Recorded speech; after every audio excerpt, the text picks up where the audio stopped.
Silas Crow didn't knock. He never knocked. Men like him didn't need to. He pushed open the door to the Powder River Land Office on a Tuesday morning in October, dropped a leather satchel on the counter hard enough to rattle the ink bottles, and said to the clerk behind the desk, "I need you to date these papers the 14th of last March." The clerk, a thin man named Gerald Purvis, who had a wife and 4 children and a mortgage on a small house near the feed store, looked at the papers. He looked at Silas. He looked at the badge of the Territorial Land Commissioner pinned to Silas's coat, which wasn't an official badge so much as a piece of engraved silver that Silas had commissioned himself 3 years ago because he liked the way people's eyes moved when they saw it. "Mr. Crow," Gerald said carefully, "these are dated October. If I changed the date, that would make you $50 richer," Silas said. He set the bills on the counter beside the satchel. "And keep your name off a list of men who've been slow to cooperate with land consolidation proceedings in this territory." Gerald Purvis dated the papers the 14th of March. That was how Silas Crow operated.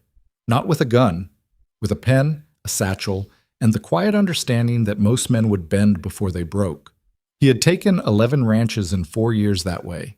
He had pushed 2 families off their land in the dead of winter. He had once foreclosed on a widow's property 48 hours after her husband's funeral, while the woman was still wearing black. He was coming for the Mercer Ranch next, and he had already decided that the woman with the baby was going to help him do it.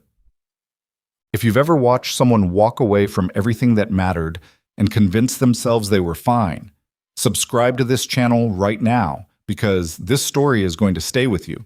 Hit the like button and drop a comment below with the city and country where you're watching from. I want to see how far this story travels, because what Wyatt Mercer built back from nothing and what he almost lost is the kind of thing you need to see all the way through. The stagecoach from Laramie arrived at 2:10 on a Wednesday, which was 40 minutes late, and Wyatt Mercer was already irritated before it stopped. He stood in the yard with his arms crossed and his hat pulled low and watched the driver climb down from the box and start unloading freight, and he was already cataloging reasons this arrangement was a mistake. He had placed the advertisement 3 weeks ago because his last cook, a taciturn Finnish man named Harvo, who had never once said a kind word to anyone, had broken his wrist in a fence post accident and gone back to relatives in Minnesota. Without Harvo, Wyatt's ranch hands had been eating beans and salt pork for 11 days straight, and 2 of them had started talking about quitting, which Wyatt could not afford. So he'd advertised. A cook and housekeeper, reasonable wages, private sleeping quarters, ranch experience preferred. He had received 6 replies. 5 of them were from men. He had written back to the one woman because she claimed experience with large-scale kitchen work and had included 2 references from ranches in Nebraska, and because in his experience women tended to keep a kitchen organized in a way that men simply did not bother to. He had not asked if she had children. That oversight became apparent when the stagecoach door opened. The woman who stepped down first was maybe 30, brown-haired, with a wool coat that had been mended at both elbows and boots that were clean but worn thin at the heel. She moved carefully, not because she was uncertain, but because she was carrying something, a bundle against her chest wrapped in a blue flannel blanket, and from inside that bundle came a sound that Wyatt had not heard on this property in 3 years. A baby, making a small, wet, exploratory noise at the new air. The woman looked up, found Wyatt across the yard, and held his gaze without flinching. "Mr. Mercer," she said. Not a question. She had already decided he was who he was. Wyatt uncrossed his arms. "You didn't mention a child. You didn't ask."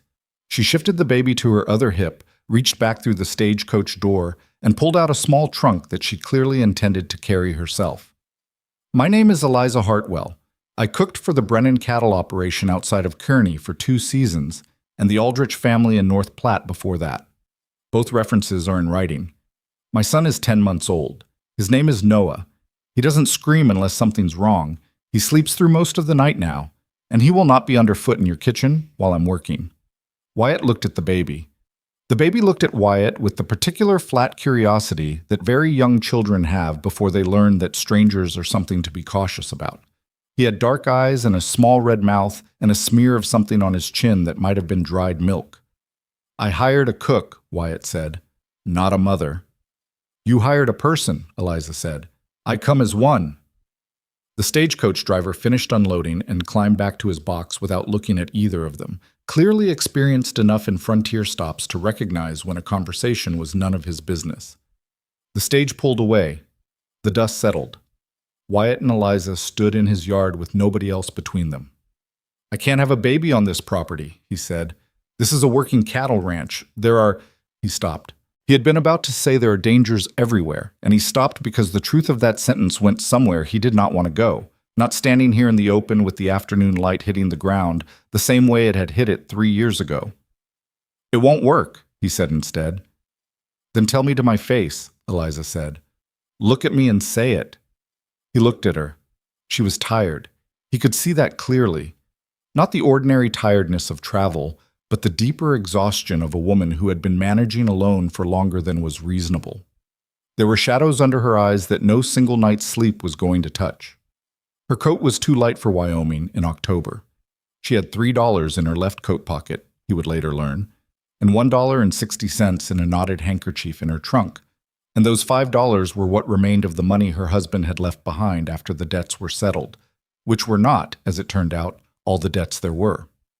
She had come 200 miles because the advertisement had been the only response to 12 letters she'd sent to ranches across 3 territories.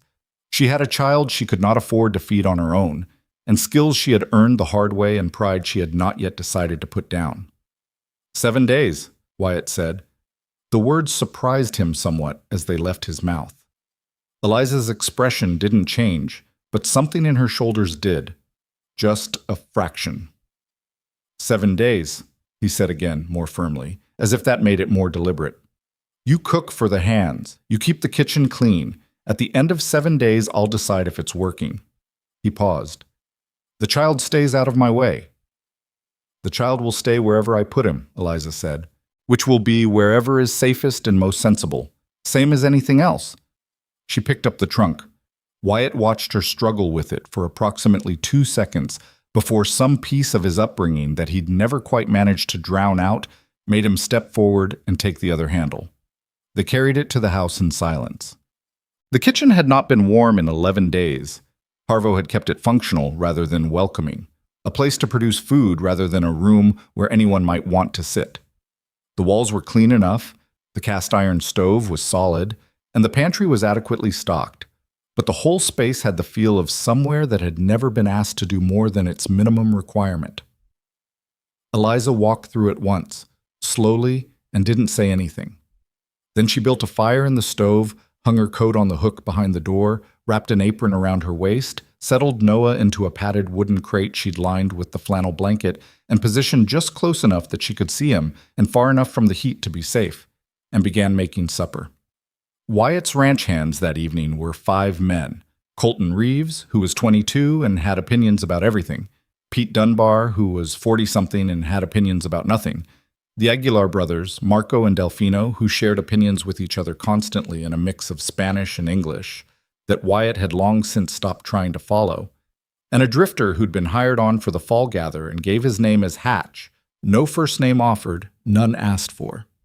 They came into the kitchen for supper and stopped. The smell hit them first. Not beans, not salt pork. Something with actual onion in it, and what turned out to be a beef stew thick enough to hold a spoon upright, and cornbread that came out of the oven in a cast iron pan that Eliza had seasoned with the bacon fat she'd found in the back of the pantry and apparently decided was fair game. Colton Reeves looked at the stew. He looked at Eliza. He looked at the baby in the crate, who was currently engaged in a private investigation of his own fingers. You brought a baby, Colton said. Sharp, Pete Dunbar said, not looking up. He was already serving himself. I'm just saying it's not exactly your kitchen, Eliza said pleasantly, setting the cornbread pan on the table. So eat your supper. Colton ate his supper. Marco Aguilar said something to his brother in Spanish. Delfino laughed and said something back. Marco nodded vigorously and helped himself to a second bowl before anyone else was finished with their first.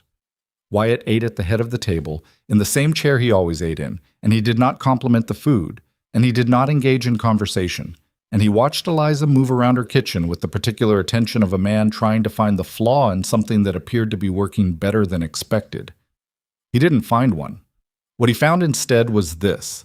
She had reorganized the pantry without being asked, labeling the storage crocks in a clear hand. She had noticed that the ladle hook was on the wrong side of the stove for a right-handed person and moved it. She had located the good lard, which Harvo had inexplicably stored behind the cornmeal, and put it where it could be reached without moving three things first. She had done all of this in the space of 3 hours while producing a meal for 6 men and managing a 10-month-old baby who, as promised, had not made a sound that could be called disruptive. Wyatt did not say any of this aloud. He put his bowl in the wash basin and went to his study and did not look at the light coming from under the kitchen door for the rest of the evening. Or told himself he didn't. The first real trouble came on the third day. It started with a cow.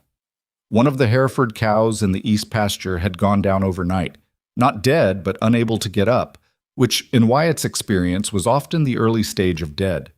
He'd been out since before dawn trying to assess her, and he'd sent Colton and Hatch out to help move her out of the mud she'd settled into, and by 7 in the morning he had a sick cow, 2 filthy ranch hands, and a completely cold breakfast situation because he hadn't told anyone he'd be out early and the kitchen had been expected to hold until the regular breakfast hour. He came in at 7:30 expecting to deal with it himself. Eliza had already figured out something was wrong from the sound of boots and the direction they went.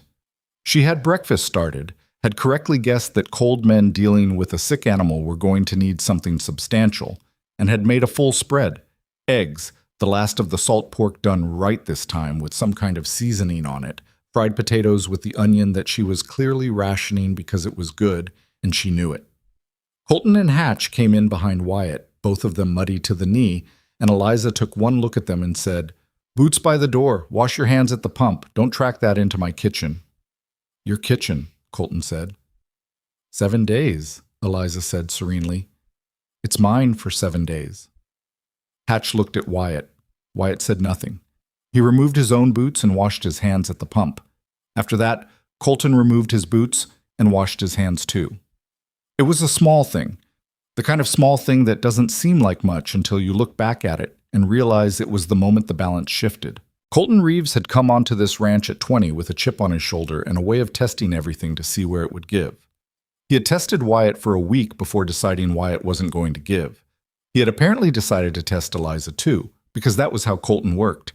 And he had found that she also wasn't going to give, and that was apparently satisfying to him in some way that he couldn't have articulated, but that showed up as a kind of grudging respect by the time he sat down to eat. He asked her about the cow.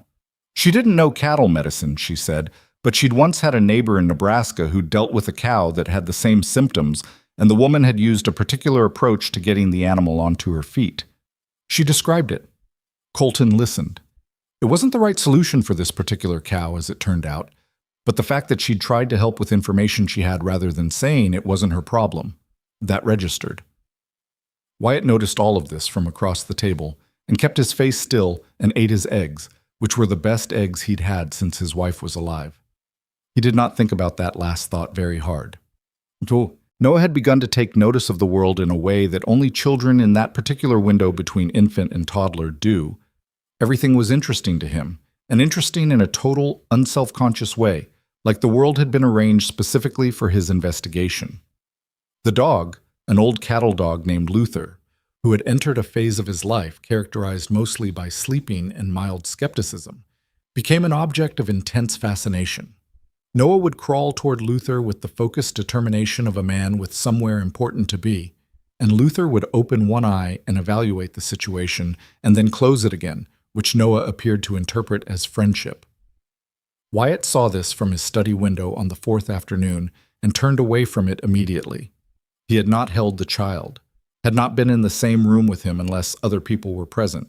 He kept his distance with the specificity of a man who has identified a weakness and is actively working to protect it. He knew what the baby reminded him of.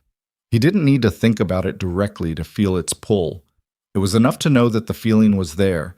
The particular hollow ache that babies caused in him now had caused since the spring 3 years ago when things had gone wrong in a way that nothing could fix. His wife's name had been Clara. He hadn't said it out loud in 8 months. They had been married 6 years. She had been pregnant twice. The first time had ended before it was time, quietly and without drama, which was its own particular grief. The second time had gone further. 7 months. A boy. He hadn't breathed right when he came, and the doctor had done what he could, and Clara had hemorrhaged, and by morning Wyatt had been alone in a house that still smelled like the lavender soap she used, and had no idea what to do with any of the things she'd left in it. He hadn't moved most of them. The soap was still there. He didn't use it. He just left it. That was the truth of the empty house that Eliza had walked into. Not a man who preferred solitude. A man who had buried himself in silence because silence didn't hurt the way that sound did. The sound of someone in the kitchen. The sound of someone breathing in the next room. The sound of a baby making small noises while it examined its own fingers. All of it hurt. And all of it, increasingly, also felt like something else. He couldn't name that something else yet. He wasn't willing to try. On the 5th night, the temperature dropped 30 degrees between sundown and midnight. Wyoming in October was not gentle about its seasons. It simply decided, without negotiation, to stop being fall and become winter. And if you weren't ready, that was a problem that belonged to you. Wyatt had been watching the sky for 3 days and had known it was coming and had told the hands to bring in the cattle from the far pasture, and they'd done it, and the barn was battened down, and the firewood was stacked against the east wall of the house where it wouldn't get buried in a drift. What he hadn't thought about was whether the room he'd assigned to Eliza was warm enough. It was a small room at the back of the house that had been a storage room before he'd cleared it out and put a narrow bed in it for Harvo, who had wanted his own space and was willing to sleep somewhere barely larger than a closet for the privilege. The room shared a wall with the kitchen, which meant it had some residual warmth from the stove during the day, but at night, when the stove banked low, it cooled fast. He figured this out at around 2 in the morning when a sound woke him. It was a thin, stretched sound, and it took him a moment coming out of sleep to identify it as an infant who was cold enough to be unhappy about it, but not frightened, not yet. He lay in bed and waited for it to stop, and it didn't stop, and then he heard Eliza moving, heard the quiet murmur of her voice, and then heard the sound change from unhappy to uncertain, which was worse. He got up. He stood in the hallway in his socks and his work pants and his undershirt and held the folded extra blanket he'd pulled from the chest at the foot of his bed and stood outside her door and felt approximately every kind of foolish simultaneously. He knocked.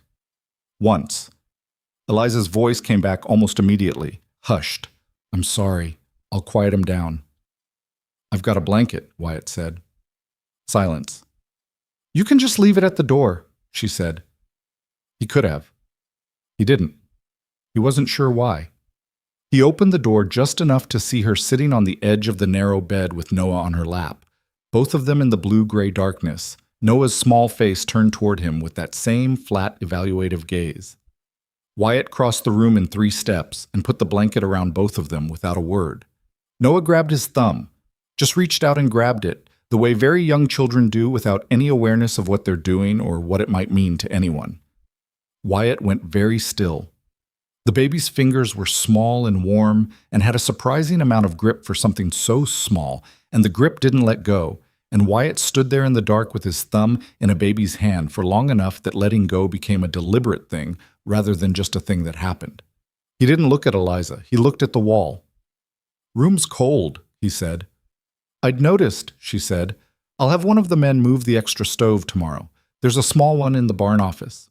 "That's very practical of you," Eliza said, and he couldn't tell if she was being ironic or sincere, and he decided not to try.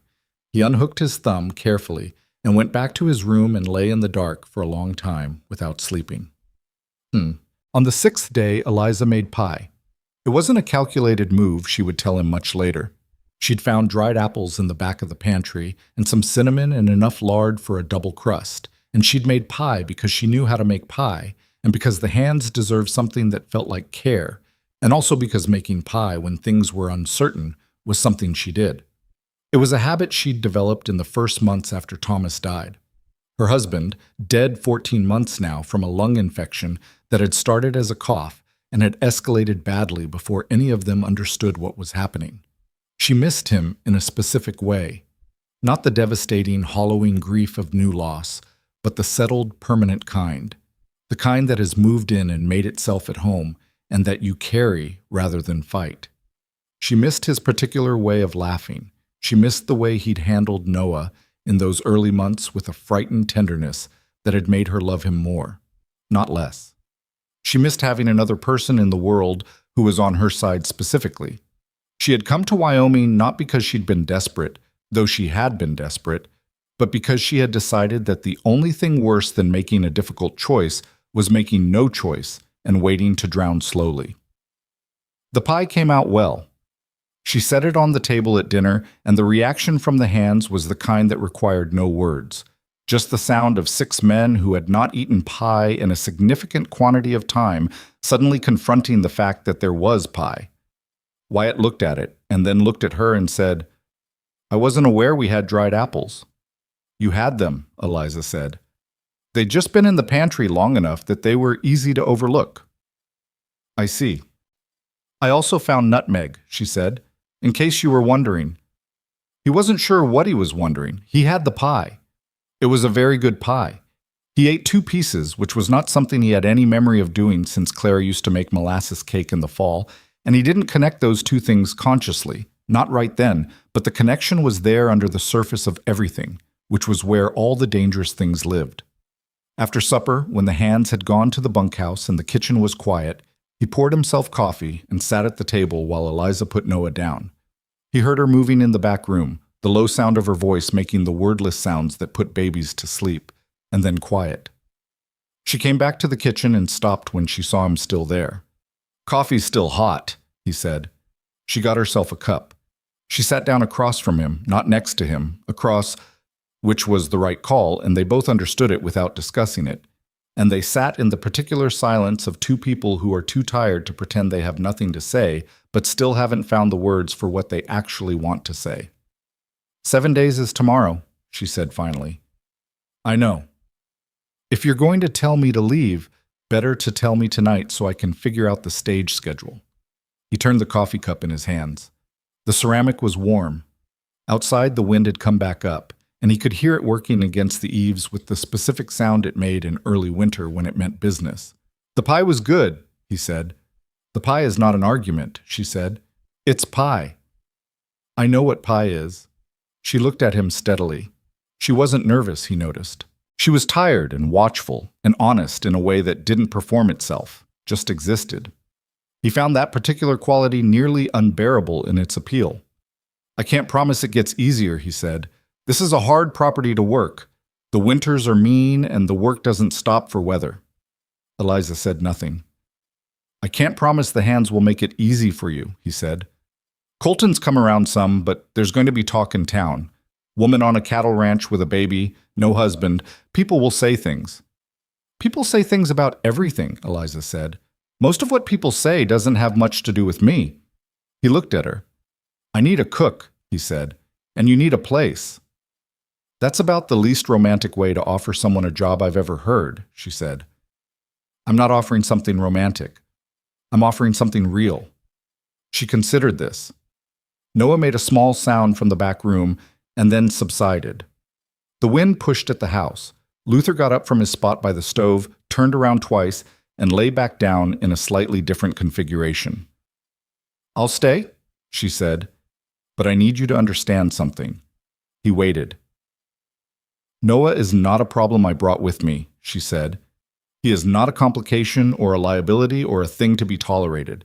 He is my son. He goes where I go, and he is part of whatever this is." "I understand that," Wyatt said. "Do you?" He looked at the table, at the grain of the wood he'd sat at every day for 6 years, and which he could have traced from memory. "I understand it," he said. "Whether I find it easy is a different question." She accepted this answer. It was an honest answer, and she had learned to value those above comfortable ones. "Then we understand each other," she said. She finished her coffee, rinsed the cup, and went to bed. Wyatt sat at the table alone for another hour, and the wind kept on outside, and the fire in the stove burned down, and the thing that was shifting inside him shifted a little further, quietly, without his permission. The 7th day passed without ceremony. Eliza made breakfast at the regular hour. She helped Pete Dunbar locate a missing fence tool that had been stored in the wrong outbuilding. She had a practical eye for where things ended up, and Pete, who was not the type to ask for help, accepted it wordlessly and with what appeared to be genuine gratitude. She mended a tear in Colton's work coat during the afternoon while Noah slept, because the tear was in a spot that would let weather in, and she'd spotted it when he draped the coat over the kitchen chair.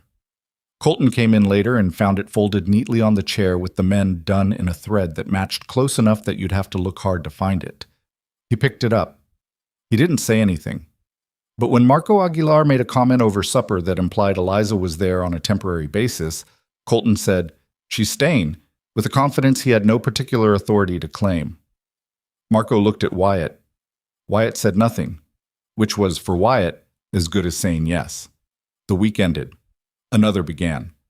Eliza did not pack her trunk. The small stove went into her room and made it warm enough for winter.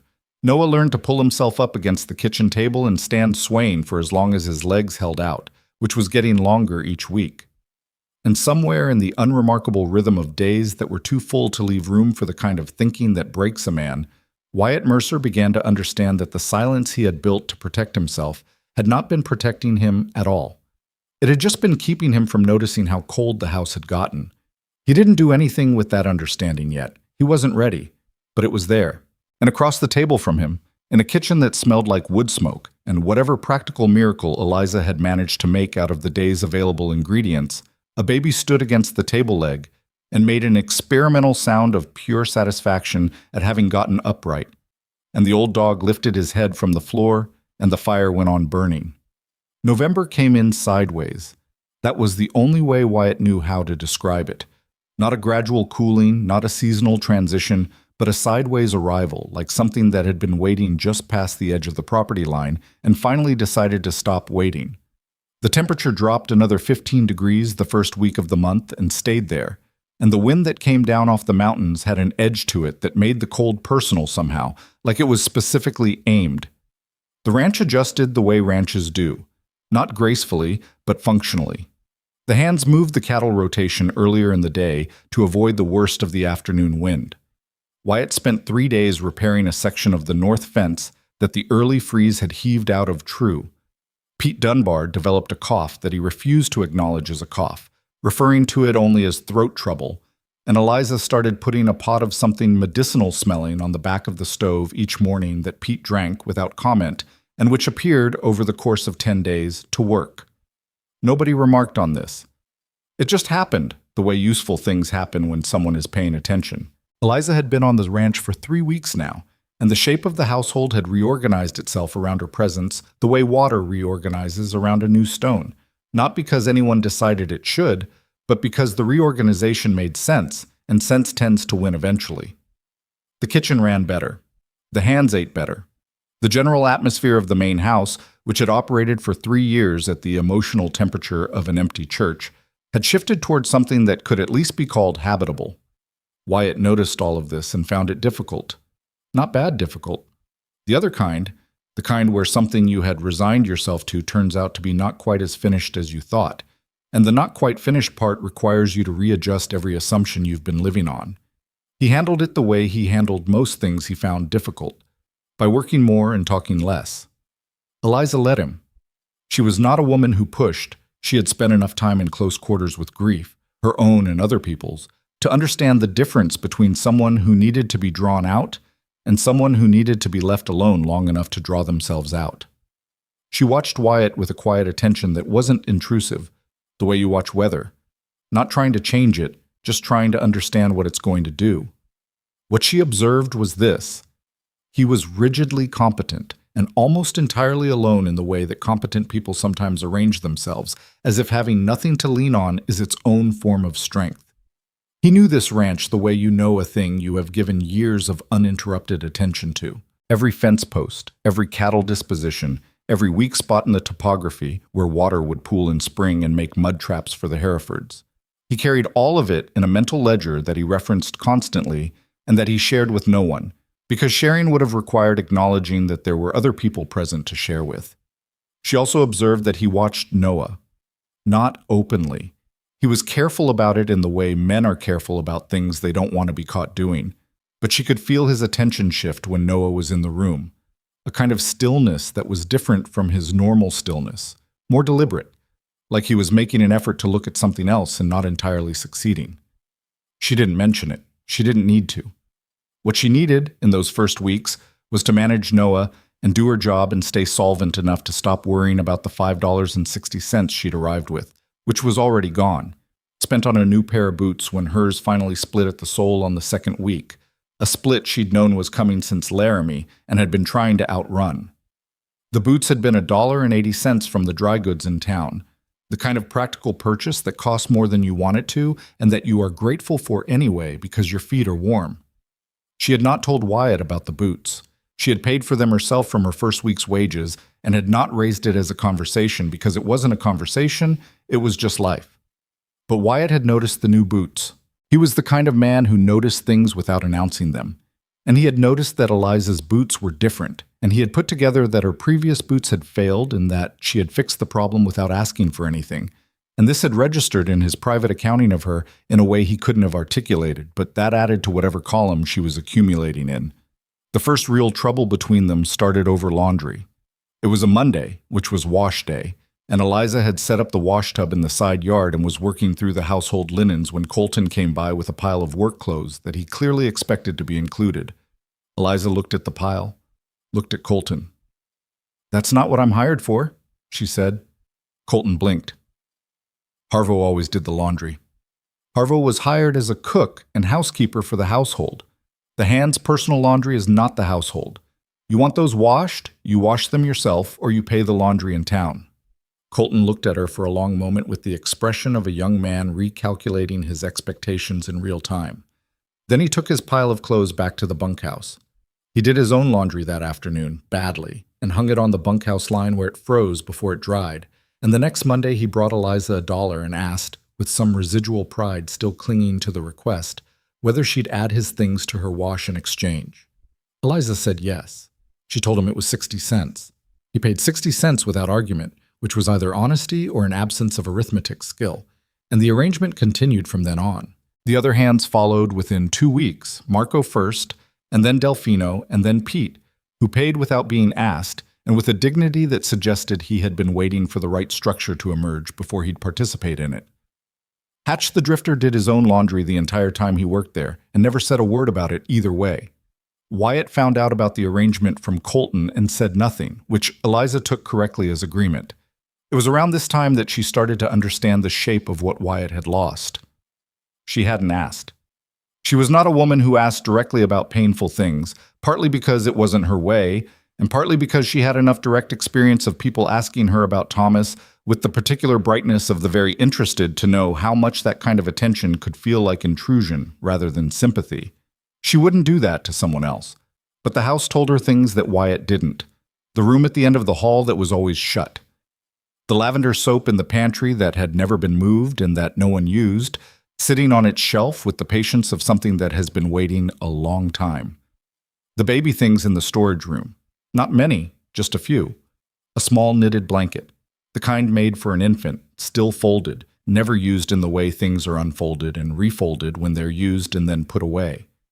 A tiny pair of wool socks, impossibly small, in the back of a drawer she'd opened by accident looking for the spare dish towels.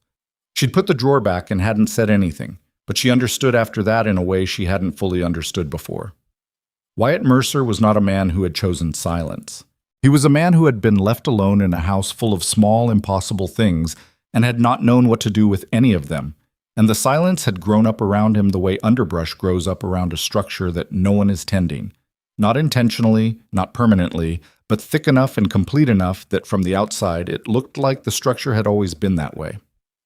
She thought about Thomas, about the particular geometry of loss, the way it doesn't take up the space you expect, doesn't fill the rooms you think it will, but finds the small, quiet corners instead and settles into them and stays. She thought about Noah in those first weeks, before she'd understood how to be a mother without a partner to be a parent with, the sheer functional terror of being solely responsible for a small life when you're also grieving. She thought Wyatt Mercer might be surviving in exactly that way, just without the small life to keep him moving. She did not share any of this with him. She made biscuits on Tuesday morning and set the best two aside for him the way she'd noticed he liked. with the crust done harder on the bottom, which required putting them lower in the oven at the end. A small thing, he didn't comment on it. But the next morning he poured her coffee without her asking, which he hadn't done before, and set it at her place at the table with the same economy of gesture, no acknowledgement, no meaning assigned. That was how they talked in those weeks, through small, careful acts that both of them pretended were purely practical. The fever came on a Thursday night in the third week of November. Noah had been fussy since midday. Not his usual fussiness, which was purposeful, the fussiness of a baby who wants something specific and is trying to communicate it, but a different kind, vague and uncomfortable, the kind that came from something he couldn't locate. Eliza had checked his gums, which were coming in and gave him grief sometimes, but they didn't seem worse than usual. She'd checked his ears, which a neighbor in Nebraska had taught her to do, gently, to feel for the heat that meant infection. Nothing she could identify. By supper time, he wouldn't eat, and by the time she'd put him down for the night, his temperature had risen to something that made her hand on his forehead go still. She sat up with him. That was the first thing. Just sitting with him in the small, warm room, the stove doing its work, Noah on her lap with the flannel blanket around him, his body radiating a heat that was too much by several degrees. She knew fever in children. She knew the difference between the fever that was the body's ordinary response to something minor and the fever that was the body in actual trouble. She had seen both. She was not certain, sitting there in the dark, which this was, and that uncertainty had a specific quality that was different from ordinary worry, tighter, more central, located somewhere below her sternum. She kept him cool with a damp cloth. She gave him water from a spoon when he'd take it. She talked to him, the low, continuous talk of a parent sitting with a sick child, which is not really conversation but a kind of company, a way of saying I'm here in a form that doesn't require the other person to respond. Around midnight, his temperature went up instead of down. She had been hoping for down. She went to Wyatt's door. She knocked twice, not hard, and said his name and heard him moving immediately. Not like someone waking up, more like someone who hadn't been sleeping, just lying there in the dark with whatever he lay in the dark with. Noah's fever's up, she said through the door. I need to know if there's a doctor. The door opened. Wyatt was dressed, or close enough. Boots, trousers, shirt untucked. His face had the blank alertness of a man shifting from his private state to operational. Doc Ellery and Garnett, he said. 20 miles. The roads? Drifted. I heard the wind shift at 9. He was already moving down the hall. Let me see him. She hadn't expected that. She'd expected him to tell her what she already knew. Roads were bad, doctor was far, you'll have to manage, and then stand at the threshold of whatever he allowed himself and no further. Instead, he went directly to the back room and crouched beside the cot where Noah lay and put his hand on the baby's forehead the same way she had, with the same still attention. Noah's eyes opened. He looked at Wyatt. He didn't cry. That surprised both of them. How long has he been this hot? Wyatt asked. Since about 10. It was lower before then. Wyatt looked at the baby for a long moment. Noah was watching him with the glassy, half-present gaze of a child who is sick enough to be beyond normal social responses, and one small hand had come out from the blanket and was resting on the cot beside him, fingers slightly open, not reaching, just there. Wet compress, Wyatt said. Keep it cool. And there's something in the medicine box in the kitchen. Brown bottle, Bellingham's fever reducer, on the label. It's old, but it hasn't been opened. Get it. He stayed with Noah while she got it. She came back and found him crouched in the same position, and Noah's hand was now closed around Wyatt's finger. Not grabbed, just resting against it and closed. The same kind of unconscious grip as before. And Wyatt was letting it happen with the particular stillness of a man who has made a decision and is in the process of living with it. She measured out the dose on the spoon. She coaxed it into Noah's mouth. Noah made a face, but swallowed. They took turns with the compress. They did not talk much. There was no particular need to. The situation was what it was, and talking about it didn't change it, and both of them were people who understood that. Eliza had done this before, and Wyatt had been through something that meant his knowledge of sitting with someone who was sick and frightened was specific and painful, and not something he was going to explain out loud. At 2 in the morning, Noah's temperature came down 2 degrees. At 3, it came down another degree. At 4, he fell into a real sleep, the deep, boneless sleep of a child whose body has come through something and wants rest. And Eliza finally let out a breath that she had been holding in some form for 6 hours. Wyatt was sitting in the chair she'd pulled from the kitchen. He'd brought it in without being asked sometime around midnight. He had his elbows on his knees, and he was looking at Noah sleeping. "He's going to be all right," Eliza said. Not a question. "Yeah," Wyatt said. His voice was even. "He's going to be all right." She looked at him. He didn't look at her. He was still looking at Noah with an expression she didn't have a word for.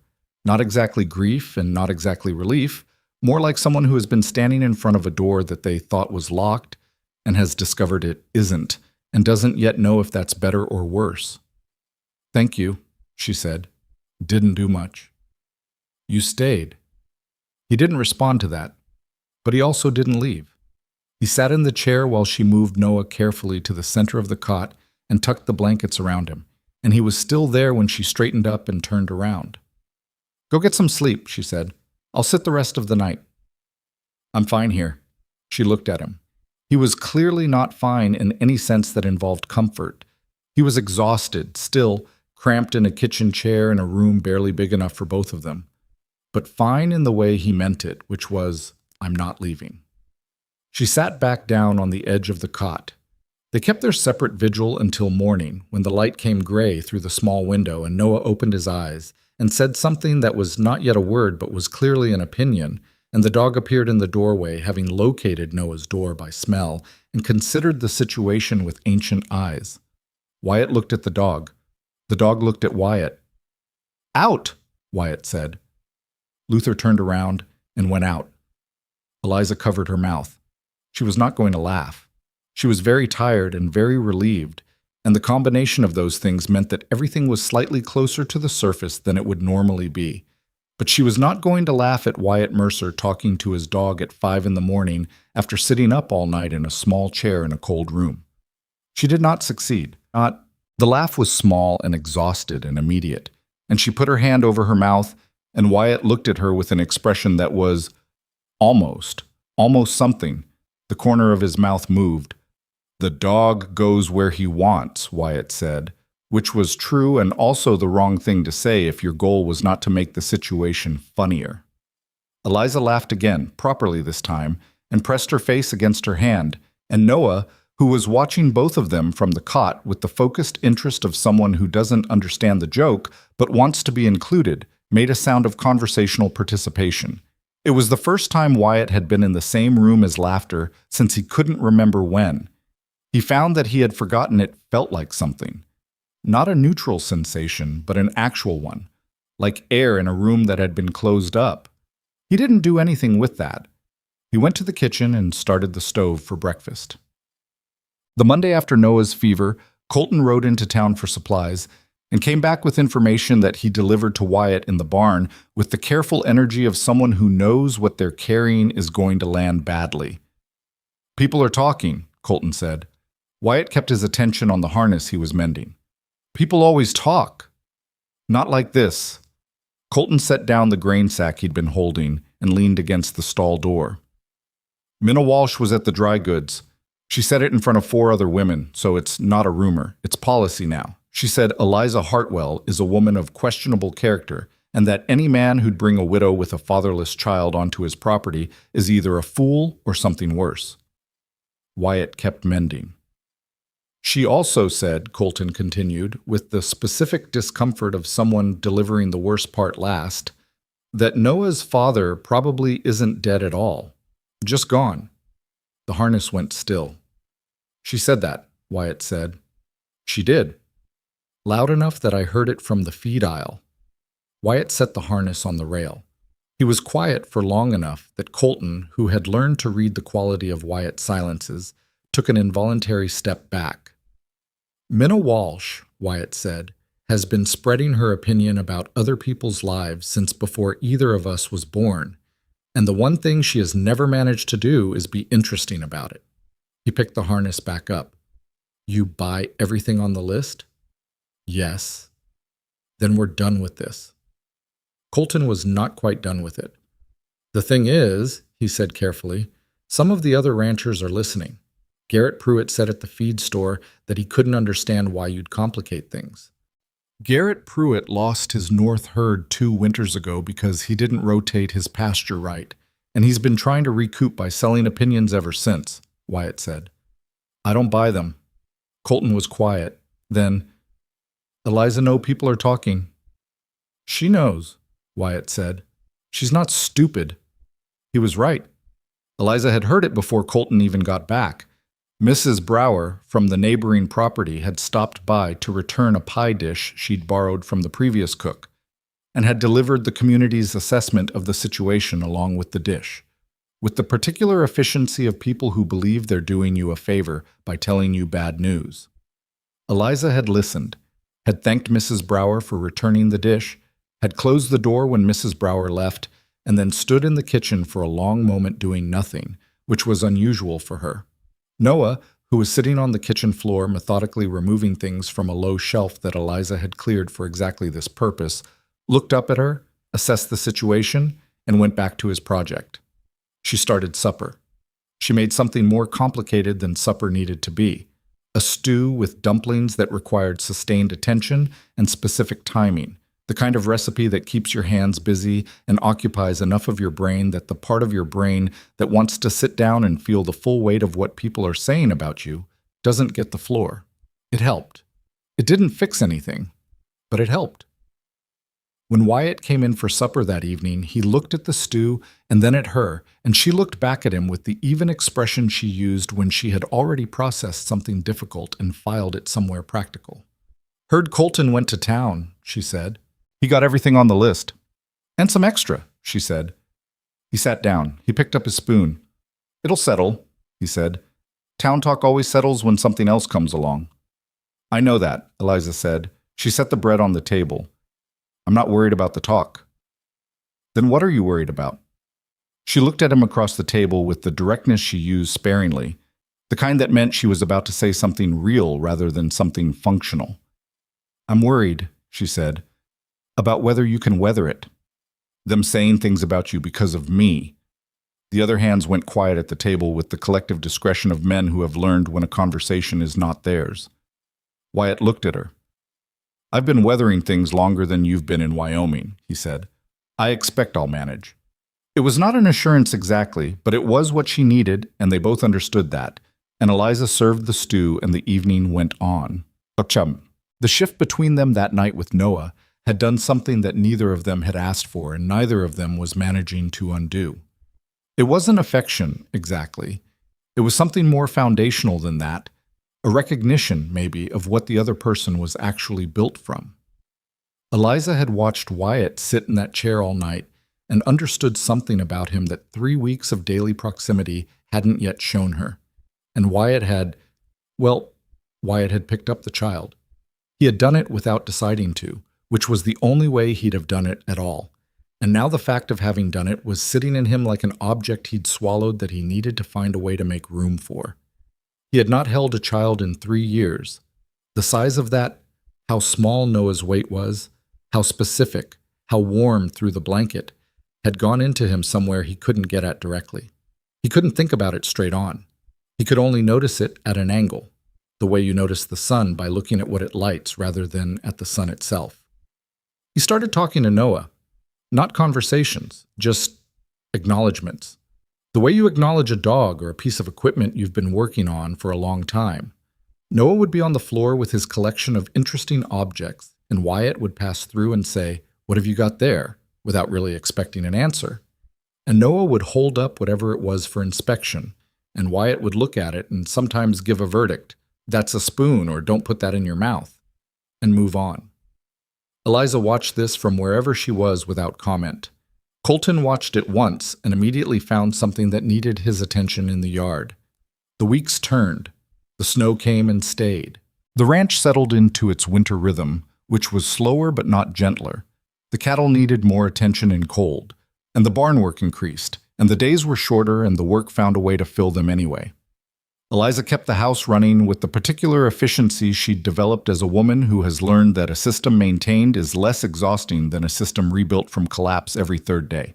She started teaching herself to mend tack in the evenings, because she'd noticed that the saddle repair was a bottleneck that cost the hands time, and Wyatt money, and she had good hands and a leather needle wasn't so different from the heavy sewing needle she'd used for canvas work in Nebraska. She was not good at it yet. She was working on it. Wyatt came into the barn one evening and found her at the workbench with a piece of bridle and an expression of concentrated frustration. "You're holding the awl wrong," he said. "I know that," she said. I'm trying to figure out the right way." He stood beside her, close enough to show her, not close enough for anything else, and adjusted her grip without asking permission and without making a thing of it. "Pull toward you, not across," he said. "Across tears." She tried it. It worked better. "Thank you," she said. He stepped back. "Don't lose the needle," he said. "Those cost." He went back to whatever he'd come in for. Eliza turned back to the bridle, and a small, complicated feeling moved through her that she did not examine too closely, because there were some things you just had to let sit until you knew what to do with them. Outside, the snow fell on the Mercer ranch, even and steady and without opinion, and the cattle were warm in the barn, and the stove in the house was burning, and Noah was asleep in the back room, and the night was long and cold and full of the ordinary texture of a life that was, quietly, without anyone having planned it that way, becoming something. Neither of them was ready to say what, but the house was warm, and that was, for now, enough. The bridle Eliza had been mending hung finished on its peg by the first week of December, and Wyatt had looked at it without comment, which she had come to understand was his version of well done. December on the ranch was a different animal than November. November had been the adjustment, the body learning to accept cold as a permanent condition rather than a temporary inconvenience. December was the cold itself, settled and certain, the kind that made the air feel thick and the ground ring like iron when you walked on it. The mountains to the west disappeared into low cloud for days at a time, and the horizon pulled close the way horizons do in winter, making the world feel both smaller and more exposed simultaneously. The hands moved differently in December, not slower. The work didn't allow for slow, but more deliberately, the way people move when a mistake carries real consequences. A twisted ankle in summer was an inconvenience. A twisted ankle in December, 3 miles from the barn with the temperature dropping and no one knowing where you'd gone, was something else. Wyatt ran his winter operation with the same systematic attention he gave everything else, and by now the hands had absorbed Eliza into the system the way a working ranch absorbs anything that proves its usefulness, without ceremony and with the deep pragmatism of people who have no energy to spare for things that don't matter. Pete Dunbar's cough was gone. Colton had stopped testing the boundaries of what he could get away with and had started putting his energy into actual work, which turned out to suit him better. Marco and Delfino Aguilar had developed a habit of leaving small things on the kitchen step. A repaired hinge, a piece of firewood split finer than the regular stack, a cleaned lantern, in a language of service that didn't require words, and that Eliza accepted and reciprocated with her own language of extra cornbread and coffee that was always hot when they came in. And Noah had learned to walk. Not well. Not with any grace or confidence. He'd been working up to it since late November, pulling himself along the furniture with the focused determination he applied to everything, falling with a philosophical equanimity that suggested he did not regard falling as failure so much as data. He'd taken his first real steps, 3 of them, lurch, lurch, fall, on a Tuesday morning in the second week of December, while Eliza was at the stove and Wyatt was at the table with his coffee and the week's tally book. Wyatt had seen it. Noah had aimed himself at the kitchen table with the particular optimism of a child who has identified a destination and has not yet developed a realistic sense of distance, taken 3 independent steps, and sat down hard on the floor with an expression of mild surprise. Wyatt had set his coffee down. Noah looked at the floor, looked at Wyatt, made the sound he made when he was deciding whether something was worth crying about, which was a kind of internal weighing process that took approximately 3 seconds and usually came down against crying unless he was genuinely hurt. He decided against crying. He put his hands on the floor and started the process of getting back up. Wyatt watched the whole thing with an expression that Eliza, her back still half turned at the stove, could not see, and that she was careful not to turn around to look at. She had heard the steps. She had heard the fall. She knew exactly what had just happened without needing to see it, and she was letting Wyatt have whatever he was having in private. He walked, Wyatt said. His voice was careful. I heard, Eliza said. A pause. The sound of Noah working his way back to standing by way of the chair leg. He walked toward me, Wyatt said. Eliza turned around. Wyatt was looking at the baby with an expression that was finally, after 2 months of careful containment, just a little bit open, just enough that she could see what was underneath it, which was not what she'd expected. Not just grief. Something more complicated than grief. Something that had grief as one layer and something she could only call longing as another, and under that something raw and tentative that she recognized because she had felt it herself in the months after Thomas died when Noah had first smiled at her. The specific terror of loving something small and vulnerable and completely beyond your ability to protect. She didn't say anything. She went back to the stove. Wyatt picked up his tally book. He did not appear to actually read it for the next several minutes, but he held it, and Noah made his unsteady way to the table leg and grabbed it and pulled himself up and looked at Wyatt with the satisfaction of someone who has arrived somewhere they intended to be. That's the table, Wyatt told him. You already knew that. Noah said something that was not a word. That's fair, Wyatt said, and turned a page he hadn't read. Silas Crow arrived on a Thursday. He did not announce himself. He arrived the way he did everything, as if his presence required no invitation and his purposes required no explanation, riding up the track from the main road on a black horse that was too fine for the terrain and too well groomed for the season, with a man behind him who carried a leather satchel and the expression of someone whose job is to be present without being noticed. Wyatt was at the north fence when he saw them coming. He finished the section he was working on, replaced the tool in his belt, and walked back to the yard at his own pace. He had seen men like Silas Crow before, not this one specifically, but the type, the kind of wealth that expressed itself in quality leather and a particular way of sitting a horse, the kind that had learned to use its own presence as a form of pressure. He had dealt with that kind before, and he had always found that matching their pace unsettled them more than rushing to meet it. Silas was already dismounted and standing in the yard when Wyatt came around the barn. He was 60 or thereabouts, heavy set in the way of men who were strong young and have retained the frame if not the condition, with a gray mustache and eyes that were pale and evaluative and never quite looked at what they appeared to be looking at. He wore a good coat, wool over leather, and boots that cost more than Wyatt's entire tack budget. Mr. Mercer, Silas said. He offered his hand. Wyatt shook it once and let it go. I don't know you. Silas Crow, I have land interests across the territory. Grazing, water, some mining concerns. He said it the way you state facts about the weather. I've been wanting to come by for some time. I was in the area. Nobody's in the area, Wyatt said. We're 20 miles from Garnett. You came out here on purpose. Silas smiled. It was the smile of a man who respects directness when he encounters it because he encounters it rarely. All right. Yes, I came out on purpose. He looked around the yard, at the barn, at the house, at the cattle visible in the near pasture. You run a tight operation. Is that what you came to tell me? I came about a more specific matter. Silas glanced at the house and then back at Wyatt. I understand you have a woman staying here, Mrs. Eliza Hartwell.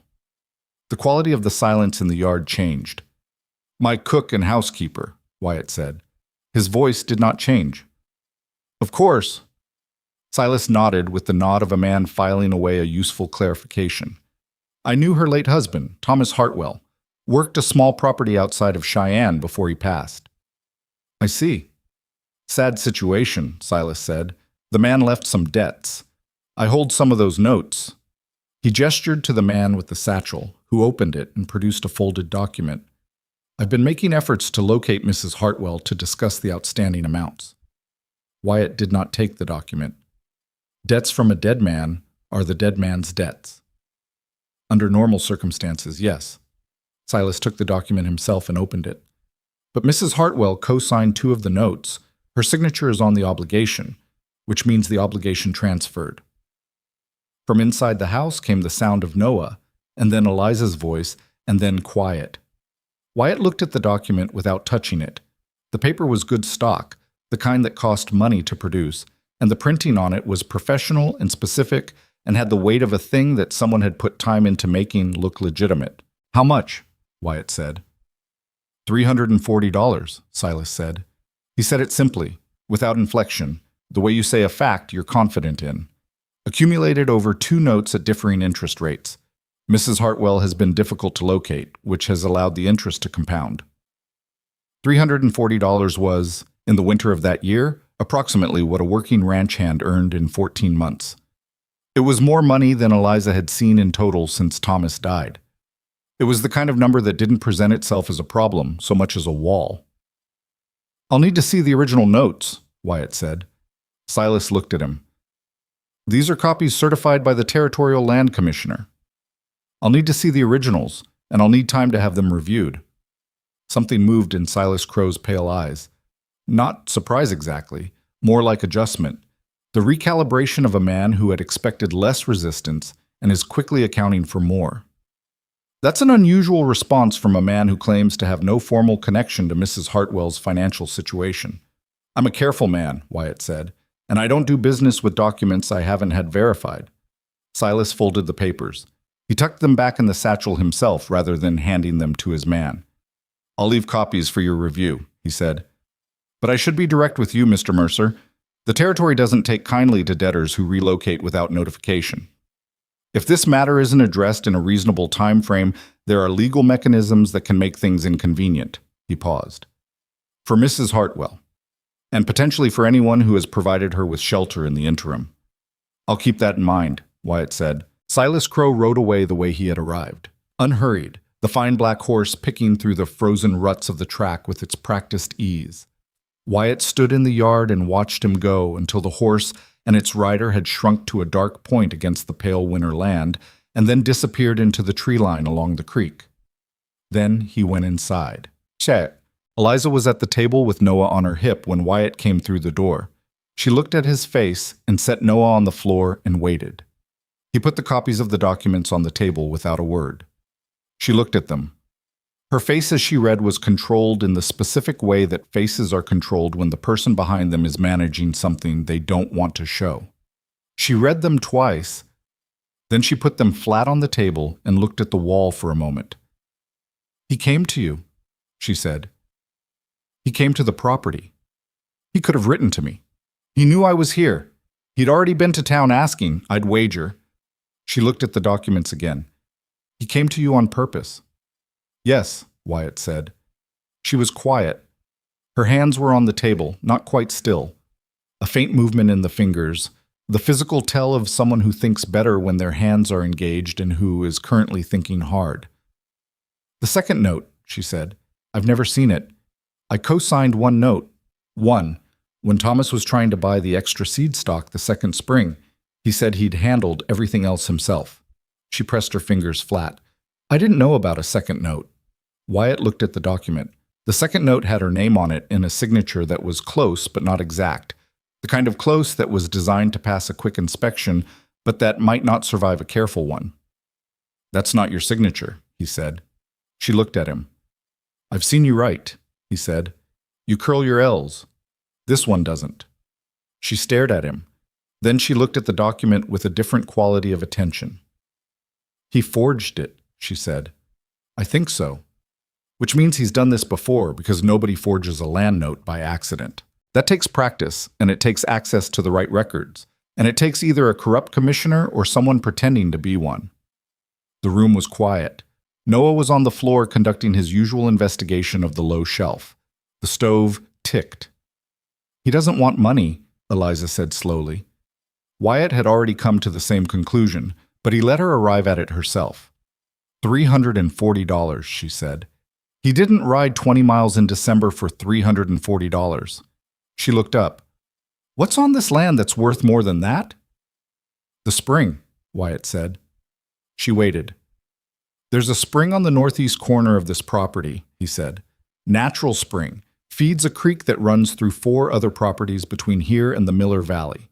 This time of year, it's the only unfrozen water source in a 12-mile radius. In summer, it's the most reliable water in the county." He paused. Whoever controls the spring controls water access for approximately 30 square miles of grazing land. Eliza was very still. He wants the spring, she said. He wants to force me off the land to get the spring, or force me into a debt position that gives him a legal claim. Using your debt, real or invented, as the mechanism. She stood up. She walked to the window, not to look at anything specific, just to move, because she was the kind of person who needed to be in motion when she was thinking through something that mattered. He used me, she said. He found out I was here, and he used me as the lever. That would be my read. She turned. Her face had shifted from controlled to something harder and more specific. What do we do? Wyatt had been considering this since the moment Silas Crow's horse had disappeared into the tree line. He had a lawyer, a man named Aldous Reese in Garnet, who had handled his land deed when he bought the property and who was dry and careful and not the kind of man who lost things in a courtroom because he'd failed to check a date. He trusted Reese about as much as he trusted anyone he paid money to, which was conditionally, but with reason. I'm going to Garnet tomorrow, he said. I need to find Reese and get him looking at these before Crow can move. He looked at her.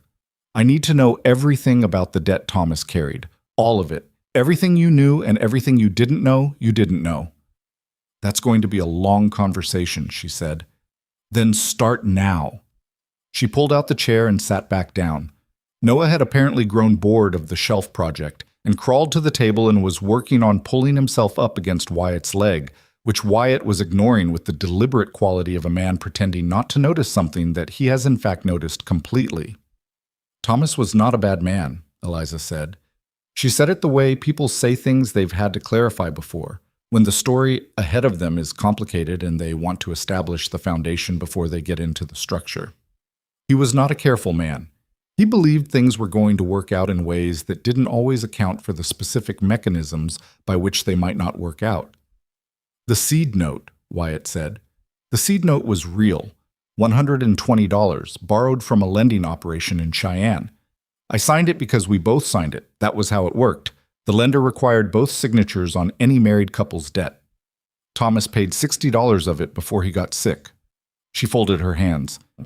When he died, I paid the remaining $62 and the interest out of what we had in savings and the sale of the equipment. I have the paid receipt in my trunk. I have had it since the day I paid it. Wyatt looked at the document. The note Crow was presenting as her obligation was for $120 plus interest compounded over 14 months. The note that was paid, the real one, was the basis for this. He took the original note and is representing it as unpaid, Wyatt said, and added the second note for another $120. So the paid receipt proves the first note was settled, Eliza said, which should expose the second as fabrication. She looked at him steadily. Unless he has records that show otherwise. Unless he's paid someone in the Cheyenne land office to alter the filing. They sat with that for a moment. The thing about a man like Silas Crow, Wyatt was thinking, was not that he was powerful. Powerful men were common enough, and most of them were straightforward about what they wanted and how they planned to take it. The thing about Crow was the preparation, the forged note, the certified copies, the casual reference to the Territorial Land Commissioner's badge, which Wyatt was now fairly certain was not an actual official instrument, but something close enough to pass at a distance. This was not improvisation. This was a system. This was something Crow had done before and refined each time. He's done this to other people, Wyatt said. Yes, Eliza said. He has. Wyatt looked at her.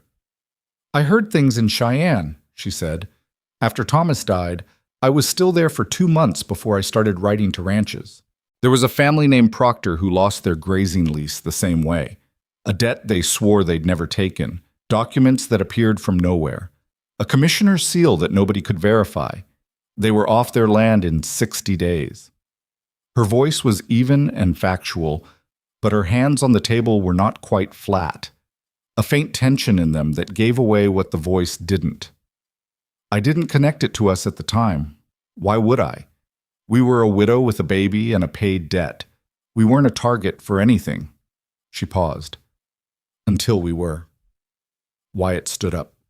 He crossed to the window himself now and looked out at the winter yard, at the barn, at the snow-covered ground that went all the way to the northeast corner where the spring sat in its hollow, running clear and steady and cold through the dead of winter, the way it always ran, indifferent to everything that was being planned around it. "I'm going to need that receipt," he said. "I'll get it. And I'm going to need you to write down everything you remember about the Cheyenne lending operation. The name, the address, the person you dealt with." "Burroughs Lending Company," she said immediately. "The man I dealt with was a clerk named Ferris. I don't know his first name. He wore glasses with one cracked lens, and he sneezed twice during the entire transaction, which I remember because he didn't cover his face, and I was holding Noah." Wyatt turned from the window. He looked at her with the expression he used when something had caught him off guard in a way he found useful rather than inconvenient. "You remember that?" "I remember everything about that day," she said. "It was the day I paid the last thing Thomas owed, and I thought we were free." She said it evenly, but the weight of it was in the room with them, that specific cruelty. The thing you think is behind you that turns out to have been waiting. "Colton," Wyatt called toward the back door. Colton appeared from the barn with the speed of a young man who had been aware that something was happening and was grateful to be called in rather than left outside. "Yeah.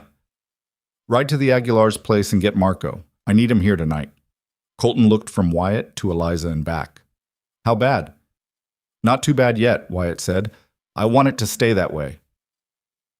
Colton left at a trot. By evening, the kitchen held Wyatt, Eliza, Marco Aguilar, who had a cousin who worked as a notary in Garnett and who knew more about land records than anyone on the property had suspected, Pete Dunbar, who had been on his own property claim in Kansas before losing it 12 years ago to exactly the kind of mechanism they were now describing, and Aldous Reese, who Wyatt had sent for by the afternoon post rider with a note that said, "Land claim dispute, urgent, bring your land records from our original deed transaction." Reese was a lean man in his 50s with a gray beard and the unhurried demeanor of someone who had learned that panic made paperwork worse. He read the documents twice, the same way Eliza had, and then held the second note up toward the lamp. "The paper's different," he said. Everyone looked. "Not much, but the first note, assuming the first note is real, has a slight buff in the stock. This one is wider, newer." He set it down. "And the commissioner's seal is the Crow seal, not the territory seal. I've seen this before." "The Crow seal," Wyatt said. "He had it made privately, about 4 years ago. The story that went around Garnett was that it was for private land transaction authentication. But private seals don't have territorial authority." Reese tapped the document. "Whoever certified these certified them with an instrument that has no legal standing. The certification is meaningless." Pete Dunbar made a sound that was not quite a word. "If the certification is meaningless," Eliza said carefully, "does the debt claim fall with it?" "In a legitimate court, with the right argument, yes. The debt is only as enforceable as the documentation behind it. If the documentation is demonstrated to be fraudulent," Reese looked at Wyatt. "But Crow will file before you can challenge. He'll go to Judge Harlan in Laramie if he can, who is sympathetic," Marco said. Everyone looked at him. "Mi primo," he said. "My cousin. He knows the clerks. Judge Harlan has ruled in Crow's favor in 3 land disputes in the last 2 years. No one could prove why." He touched the side of his nose. But it was known. The kitchen was quiet, with the particular quiet that comes when a situation reveals itself to be larger and more organized than you had initially estimated. "Then we don't let him file in Laramie," Reese said.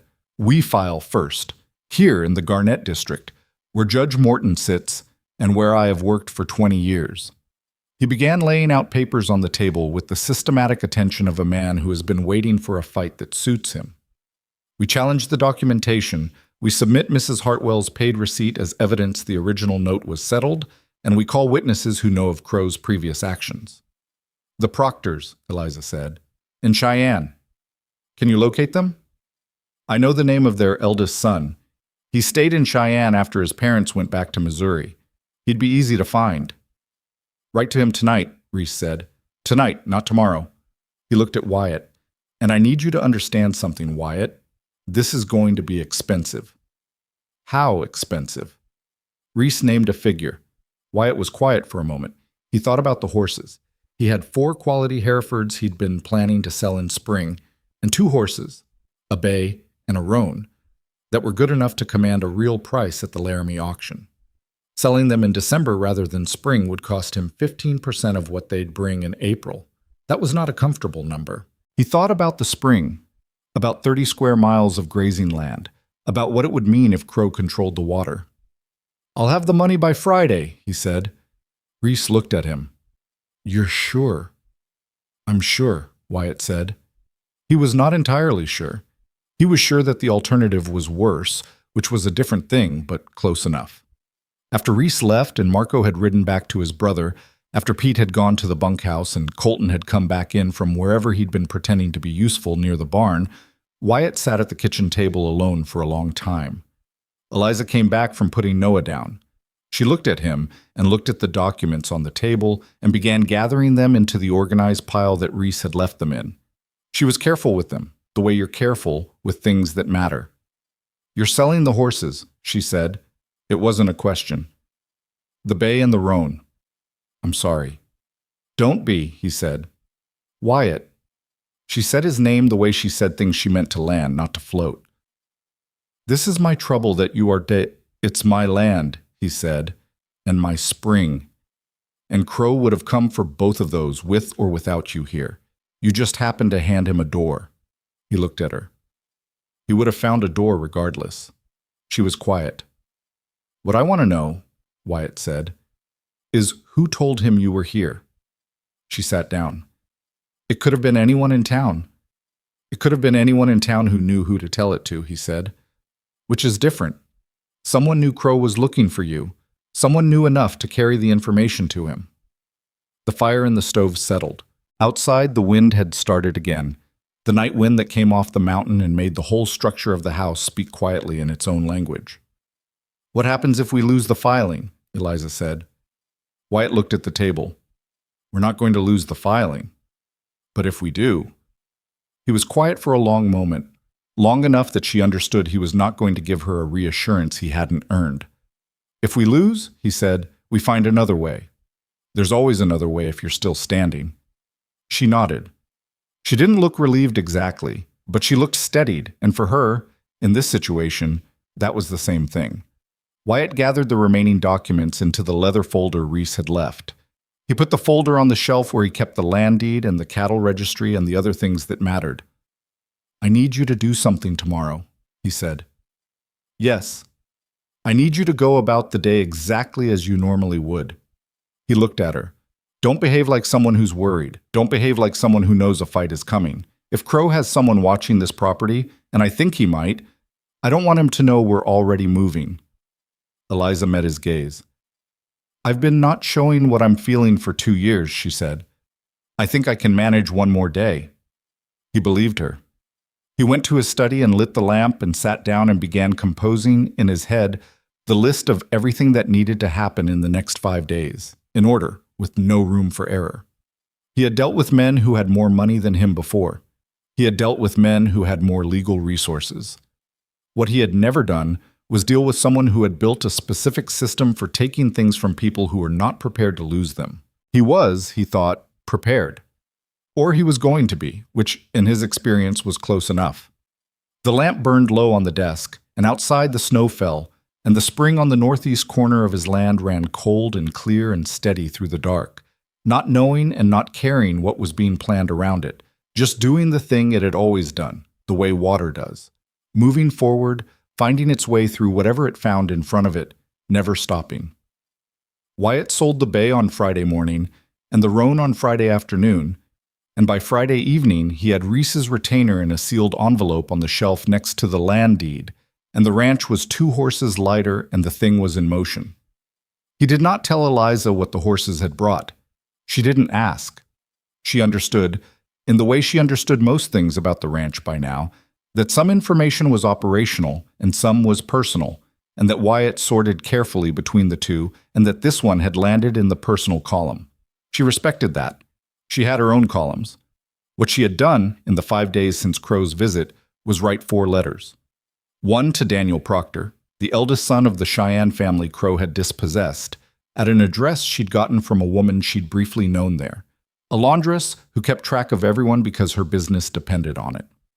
One to the clerk's office of Burroughs Lending Company, asking formally for confirmation of her paid account in the name of Thomas Hartwell, deceased. One to a woman named Ruth Carey in North Platte, who had been Thomas's cousin and who had witnessed the original note signing, though Eliza was not certain Ruth would remember that, and was even less certain Ruth would be willing to travel in December to say so in front of a judge. And one to a minister named Ezra Flood, who was no longer a minister. He had given up his calling some years back and was now running a small freight operation out of Cheyenne, but who had kept, as far as Eliza knew, the records he'd maintained in his ministerial capacity, including a journal he'd shared with her, once over coffee, in which she had seen Thomas's name in a context she hadn't fully understood at the time. She sealed all 4 letters and gave them to Colton to post on his next town run, and she did not tell Wyatt about any of them, not yet, because she was not certain any of them would produce anything useful, and she did not want to put weight on something that might not hold. What she had also done, in those 5 days, was maintain the surface of the household with a regularity that was, under the circumstances, an act of will as much as habit. Meals at the right hours. The kitchen organized. Noah kept to his routines as much as a 14-month-old with newly acquired walking ability and strong opinions about what constituted an interesting object could be kept to routines. She was aware that she was performing normalcy, and she was aware that Wyatt knew she was performing it, and that neither of them was going to say so, because the performance was useful, and acknowledging it would make it harder to sustain. The ranch hands knew something was wrong. They didn't know the specifics. Wyatt had given Colton a clean, factual summary and told him to keep it clean and factual when he shared it with the others, but they understood the shape of it. A man had come with papers. The papers were being contested. The outcome was not yet known. In the meantime, the work continued. Ranches are good at continuing. That is, more than any other quality, what makes them function. Not the prosperity in the good years, but the stubbornness in the difficult ones. Reese filed in the Garnett district on the following Monday. He sent Wyatt a note the same day. Filed. Morton has accepted. Hearing set for January 14th. Crow's people will know by end of week. Expect a response. The response came in 9 days.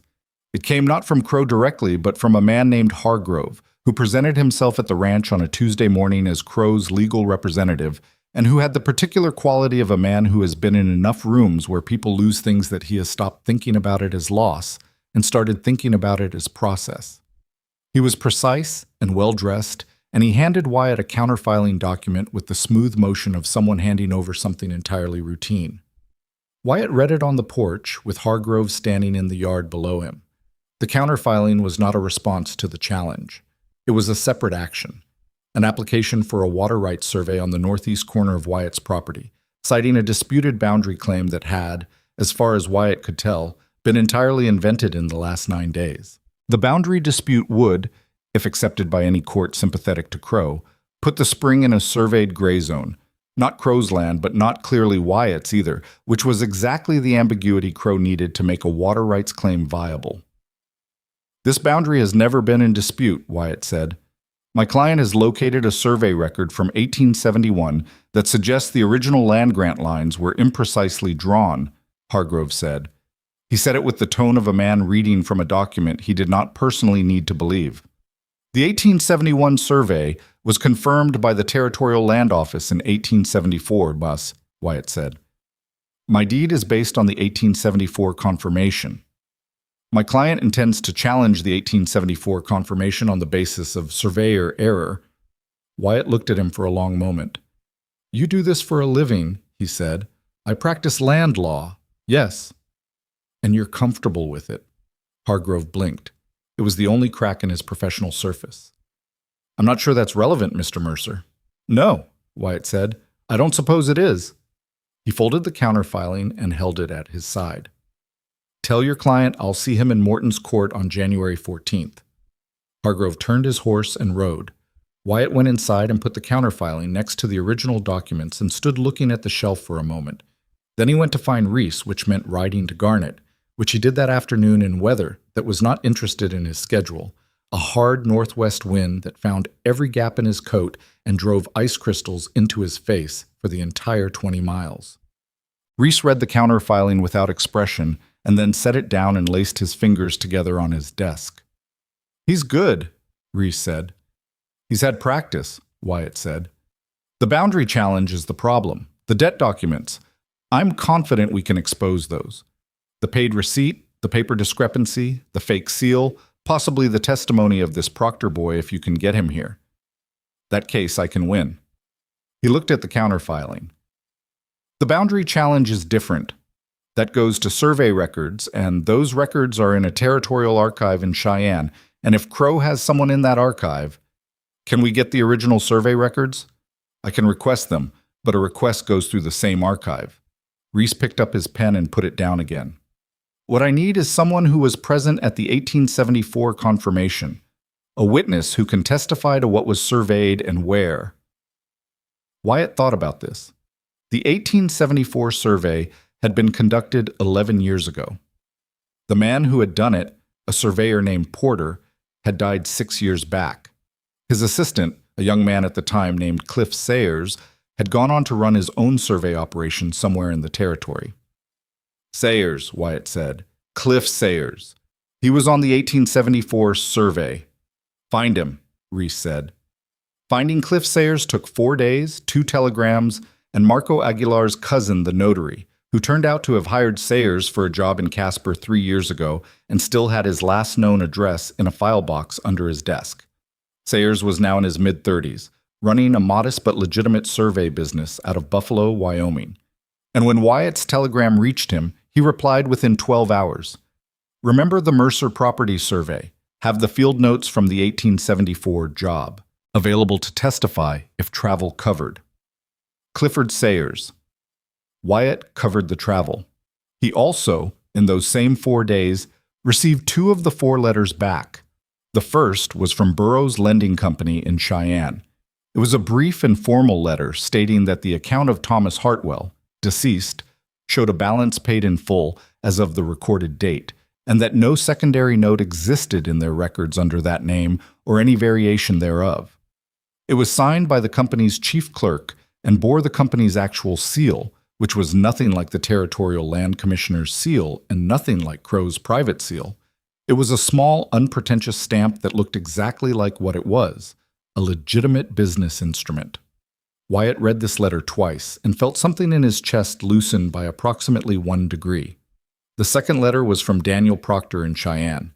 It was longer than Wyatt had expected, and it had been written by a man who had clearly been waiting for a reason to write it. Daniel Proctor was 24 years old, and he had watched his parents lose their grazing lease when he was 17, and he had not forgotten a single detail of it. He described the documents that had appeared: the fake debt, the false commissioner's seal, a boundary challenge that had materialized after the initial debt filing, which was exactly the sequence they were now living through. He named 2 other families he knew of who had gone through the same process. He said he would come to Garnett for the hearing. He said he would bring the documents his father had kept, which his father had given him before leaving for Missouri with the instruction to find someone willing to use them someday. Wyatt folded this letter carefully and put it inside his coat. He rode back to the ranch in better weather than he'd ridden out in, a clear, cold afternoon with the mountains visible and the sky doing the particular thing it did out here in winter, that deep, specific blue that didn't exist anywhere else. And he thought about what he was building and what it was going to take to hold it, and whether he had what was needed. He thought he did. He wasn't certain, which was honest, but he thought so. Ben. The town's position on the matter had been solidifying in the weeks since Crow's visit, and it had not solidified in a direction Wyatt would have chosen. Garnett was a small town. Small towns have particular social mechanics that larger places don't. The way information moves is faster and more complete, and the way opinion forms is more collective, and the way collective opinion applies itself to individuals is more immediate. Wyatt had lived adjacent to Garnett for 6 years, and had been aware of his reputation there the way you're aware of weather, as a condition you operate in rather than something you manage directly. His reputation had been, before Eliza arrived, solid, private, capable, not easy, not interested in the social machinery of the town, and therefore not invested in. People respected him without particularly warming to him, and that was fine with everyone. After Eliza arrived, the warming had not improved. The women who gathered at the dry goods on Thursday mornings had given the situation the sustained attention it deserved from their perspective, which was the perspective of people who live in a community and feel entitled to have opinions about how members of that community conduct themselves, which is not an unreasonable position, but is also not always applied with accuracy. Minna Walsh remained the loudest voice, and her thesis, that Eliza Hartwell was a woman of uncertain background using a rancher's loneliness as a means of support, had achieved the status of established community opinion through repetition rather than evidence. Wyatt had been ignoring this. The problem was that some of the ranchers had not been ignoring it. Garrett Pruitt had stopped at the Mercer gate on one occasion while Wyatt was working near the road and had offered his personal assessment of the situation in the form of friendly concern, which Wyatt had received with the same flat attention he gave everything unwelcome, and which had apparently not been taken as the dismissal it was meant to be, because Pruitt had subsequently shared his friendly concern at the feed store with the addition of detail that he had invented. And then something happened in town that changed the shape of things. Eliza had taken Noah to Garnett on the second Thursday of December for supplies, which she did every 2 weeks in a wagon with Colton driving, and which she had done 4 times without significant incident. Some stares, some pointed absence of the greetings that would normally be exchanged between women in a town that small, a silence from Minna Walsh that was more informative than any speech. On this particular Thursday, Minna Walsh did not maintain her silence. She chose the dry goods counter, with 6 other women present, to say loudly and for the record that she had heard from a reliable source that the debt Eliza carried was not the only question about her character, and that Thomas Hartwell's death had circumstances that certain people in Cheyenne were still asking about. The dry goods went very quiet. Eliza was standing at the counter with a list in one hand and Noah on her hip. Noah was wearing his good coat and was focused on a button on Eliza's collar with the absorption of someone for whom buttons remain interesting. He was unaware that anything was happening that was different from anything else that happened. Eliza put her list on the counter. She looked at Minna Walsh with the same even expression she used for everything difficult. "I'm going to need you to say that more clearly," she said. Minna blinked. She had not apparently expected engagement. "What you just said," Eliza said. "The part about Thomas's death. I want to hear you say it clearly and directly, so that everyone in this room understands exactly what you're claiming, and then I want you to tell me who your reliable source is." The room was still. Minna Walsh's face had the expression of a person who has discovered that the thing they poked has turned around. "I don't think I need to repeat." "I think you do," Eliza said. Her voice was level and her hands were steady, which was something she could not have told you how she managed, because her heart was doing something very loud in her chest. "If you're willing to say it in a room full of people, you should be willing to say it to me. So say it." Minna Walsh said nothing. "Then I'll say something instead," Eliza said. Thomas Hartwell died of a lung infection that started as a cough in November and killed him in February.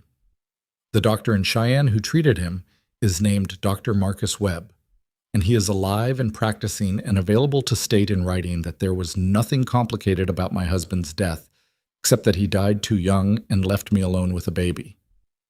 She looked at the other women in the room, not accusingly. She didn't have the energy for accusation, and it wasn't her way, just directly, the way she looked at anything she wanted to see clearly. "I have not done anything to anyone in this town. I came here because I needed work, and Wyatt Mercer needed a cook. Everything else that anyone has said about my reasons or my character is something they made up to fill time." She picked up her list. "Now I need to finish my shopping." She bought everything on her list. Colton, who had been in the hardware aisle and had heard everything, carried the supplies to the wagon without a word, which was his way of saying everything. He told Wyatt that evening in the barn, partly because it was information Wyatt needed and partly because he was 22 and had found the moment genuinely moving and needed to put it somewhere. Wyatt listened to the whole account without interruption. "She held Noah the whole time?" he said. "The whole time," Colton said. "Never put him down. Kid didn't even look up from her button." Wyatt was quiet. He turned back to the harness he'd been working on. The same workbench, different harness, the ongoing maintenance of a working ranch being endless in its particular repetitions. He worked for a moment in silence. "She tell you about it when she got back?" Colton asked. "No," Wyatt said. "You gonna say anything to her?" "I don't know what I'd say," Wyatt said, which was true, but it was also not the whole truth. The whole truth was that he knew what he wanted to say, but he hadn't yet worked out whether saying it was the right thing or just the honest thing, and in his experience, those two things were not always the same. He went in for supper and ate at his usual place, and Eliza served supper at her usual efficiency, and nothing about the surface of the evening was different from any other evening. But somewhere in the middle of the meal, without planning it, he said, "I heard about the dry goods." Eliza set down the bread. "Colton. He tells me things I need to know." "You didn't need to know that." "I needed to know that," Wyatt said. He said it simply, not as an argument, just as a fact. "I need to know what's happening to people on my property." She looked at him. "I handled it." "I know you did." A pause. "I'm not saying you didn't." The other men at the table had collectively identified something going on that they preferred not to be in the middle of and were attending to their food with unusual focus. "I'm saying," Wyatt continued carefully, "that you handled something that you shouldn't have had to handle alone." Eliza was quiet for a moment. Something moved in her face. Not emotion exactly, or not only emotion, more like a decision being made. "I've been handling things alone for 2 years," she said. "I'm reasonably good at it." "I know," he said. "I'm saying it's different now." The kitchen was very quiet. "Different how?" she said. Not a challenge. A real question. He didn't have the precise words because the precise words required a precision he hadn't yet achieved about what was actually happening, what had been happening since a night in November when he'd put a blanket around a cold woman and a cold baby and a small hand had closed around his thumb in the dark. "Different because you're not alone on this," he said. "Whatever Crow is doing, whatever the town is saying, that's mine to deal with too." She held his gaze for a long moment. Then she picked up the bread and passed it to Pete, and the supper continued, and the thing that had been said between them went into the air of the kitchen and stayed there. The January 14th hearing arrived the way court dates always arrive, both faster than expected and with the specific quality of an event that has been inevitable since the moment it was set, and that therefore does not surprise you, even though you have not been able to stop thinking about it. The Garnett District Courtroom was a single room attached to the land office building, with benches along the walls and a raised desk for the judge and a stove that had never in its history adequately heated the room. It held approximately 40 people in the configuration it was currently in, which was Wyatt and Reese at one table, Silas Crow and Hargrove at the other, and the benches occupied by a collection of townspeople whose presence indicated that word had gotten out and that this particular hearing had achieved the status of an event. Eliza sat in the first row of the gallery behind Wyatt's table with Noah on her lap. She had dressed carefully, her good dress, pressed, with her hair put up in the way that required some effort, and Noah in his best clothes, clean-faced and regarding the room with his usual interested calm. She had done this not for the court and not for the town, but for herself. Because when you walk into a room where people have formed opinions about you, it matters to walk in as the clearest version of yourself. Silas Crow looked at her when she came in. She looked back at him without hurry. Crow looked away first. Judge Morton was a compact man in his 60s who had the demeanor of someone who has seen enough of what people do to each other over land and water to have lost any remaining capacity for shock. He kept his courtroom the way Wyatt kept his ranch. Organized, functional, no energy wasted on the decorative. He called the session to order with a single knock of his gavel and looked at both tables with the flat, equal attention of a man who has not yet decided anything. Reese went first. He laid the case out in the methodical way he did everything. The original note, the paid receipt, the letter from Burroughs Lending confirming the account as settled, the discrepancy in the paper stock of the second note, the private seal that carried no territorial authority. He did not editorialize. He did not perform. He simply built the structure, piece by piece, the way you build something you want to last. Hargrove's counter was polished and confident. He submitted the second note, the certified copies, and the boundary survey application as evidence. And he made the argument that the Burroughs letter was self-serving and that the paper discrepancy was subjective. And he did it with the fluency of a man who has made similar arguments in similar rooms many times. He was good. Wyatt watched him and acknowledged it privately. Then Reese called Clifford Sayers. Sayers was a stocky, sunburned man who came to the stand with his field notes from the 1874 survey under his arm, and who gave his testimony with the straightforward authority of someone whose precision is professional and who does not feel the need to make it dramatic. He described the survey. He described the markers. He described the northeast corner of the Mercer property with a specificity that left no room for the boundary ambiguity that Crow's filing depended on. Hargrove cross-examined him for 20 minutes and found no purchase. Then Reese called Daniel Proctor. Proctor was a young man with his father's anger and his own discipline, and he sat in the witness chair and described what had happened to his family's grazing lease in the clear, specific language of someone who had rehearsed this account in his own mind enough times that it came out steady. He described the fake debt. He named the same kind of false commissioner's seal. He described the boundary challenge that had appeared after the initial debt filing. He set his father's original documents on the rail of the witness stand with a deliberateness that was not theatrical, but that had the weight of something long carried and finally set down in the right place. The room was paying a different quality of attention by the time he finished. Hargrove objected to the relevance. Morton allowed it and made a note. Crow's face across the room was the face of a man managing his expression with great deliberateness. Then Reese said, "Your Honor, I have one further item." He produced the last letter Eliza had written, the one to Ezra Flood, the former minister turned freight operator. Flood had replied, "Eventually." He had replied with a full page and a half in a clear, careful hand, and attached to his letter were 4 pages from the journal he kept, the journal Eliza had seen once over coffee, the pages that contained his account of a conversation he'd had with Thomas Hartwell 3 months before Thomas died. A conversation in which Thomas had told Flood that a man named Crow had approached him about a loan at terms that Thomas had refused, and that Crow had told him the refusal would have consequences. "This is hearsay," Hargrove said immediately. "The author is available to testify by telegraph deposition," Reese said, which he had arranged the previous week at a cost Wyatt preferred not to think about. The journal entries are dated, witnessed in the original by 2 members of his congregation, and entered into the record of his ministerial ledger, which was subsequently filed with the Territorial Historical Commission in 1882 when he retired from his calling. Morton looked at Hargrove. Hargrove looked at the documents. Morton looked at Crow. Crow said nothing. The deposition was accepted. Reese sat down. He did not look particularly satisfied because he was not the kind of man who showed satisfaction before a thing was done. He looked at his notes and made a small mark in the margin. The morning session ended for a recess. Wyatt stood up and turned and found Eliza looking at him from the first bench.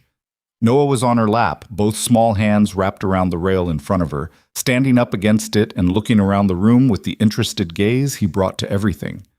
Eliza's expression was held together in the careful way it had been all morning, but underneath that he could see the thing that was actually there, which was the exhaustion and the hope and the specific terror of having put everything into a process you cannot control. He crossed to the bench. He stood in front of her. He looked at her, and then, without saying anything, he took Noah from her arms, just reached out and took him. And Noah went willingly the way he always did now, settling against Wyatt's arm with the boneless comfort of a child who is somewhere he trusts. Eliza looked at him. "However this goes," Wyatt said quietly, "you're not walking out of this room alone." She pressed her lips together for a moment. Then she nodded once. He stood there holding Noah while the room moved around them, people stretching and talking in the recess, Reese organizing his papers, Hargrove conferring with Crow in a low voice that from the body language was not going especially well. The afternoon session began. Morton came back to the bench and sat for a moment with the documents in front of him and the room quiet. Then he looked up. He went through his findings systematically. The second note: paper inconsistency documented, seal authority invalid, Burroughs Lending Company's confirmation of no secondary account on record. The note was rejected. The original note: Burroughs Lending Company's confirmation of full payment, paid receipt submitted as evidence. The debt claim was rejected. The Boundary Challenge. Sayers' 1874 field notes submitted, original survey confirmed, boundary challenge found to have no evidentiary basis. Rejected. With each rejection, the room's atmosphere changed in a very specific way. The way a room changes when the thing everyone came to see turns out to be what they were hoping it would be rather than the other thing. When Morton finished, he set down his papers and looked at Silas Crow directly for the first time in the session. "Mr. Crow," Morton said, "I am referring this matter to the Territorial Attorney's Office for review of the documentation submitted in support of the debt claim and the boundary challenge. You should expect to hear from them." Crow said nothing. His face was perfectly controlled. Only his hands, flat on the table, showed anything. The faintest pressure of the palms, the hands of a man keeping himself still. "This court is adjourned," Morton said. The gavel came down. Eliza let out a breath that came from somewhere deeper than her lungs. Reese turned from the table and shook Wyatt's hand once, firmly. The room began to move. Wyatt was still holding Noah. Noah, who had been observing the entire afternoon session with his customary serious attention, chose this moment to grab Wyatt's ear with one hand and say, with great confidence, something that was not quite a word but was delivered with the authority of someone making a point. Wyatt looked at him. "Yeah," he said, "that's about right." Across the room, Silas Crow gathered his coat and his satchel and left through the side door with Hargrove at his shoulder, and the room that watched him go was not the same room that had watched him arrive 4 years ago in this territory with his fine leather and his private seal and his systematic patience. Rooms change when the system they've been believing in shows itself to be something other than what it claimed. Garnett was a small town, and small towns have particular social mechanics. And what happened in Morton's courtroom on January 14th was the kind of thing that moves fast through those mechanics and arrives at every table and every counter and every porch in a very short time. By supper that evening, even Minna Walsh had heard it. Wyatt and Eliza drove back to the ranch in the late afternoon, Noah asleep between them on the wagon seat in the particular collapsed way of a child who has had a long day and finally given up on remaining upright. The road was cold and straight, and the mountains had come out at the end of the day, sharp-edged and close-looking the way they got in clear winter light. Neither of them spoke for several miles. "Flood's letter," Wyatt said finally. "You wrote to him without telling me." "I wasn't sure it would come to anything," she said. "It came to something." "Yes," she said. He drove another quarter mile. "Is that the last of the letters you sent without telling me?" She was quiet for a moment. "Ruth Carey didn't reply," she said. "Thomas's cousin. She might still. I don't know." He nodded. He did not seem particularly bothered by the undisclosed letters. He had the expression of a man mentally cataloging things he had not known about the person sitting next to him and finding that the catalog, rather than being troubling, was more interesting than the version he'd had. The ranch came into view ahead, the barn and the house against the winter sky, the smoke from the kitchen chimney going straight up in the still air. Luther was visible as a distant dark shape near the gate, doing whatever Luther did when no one was watching, which was probably very little.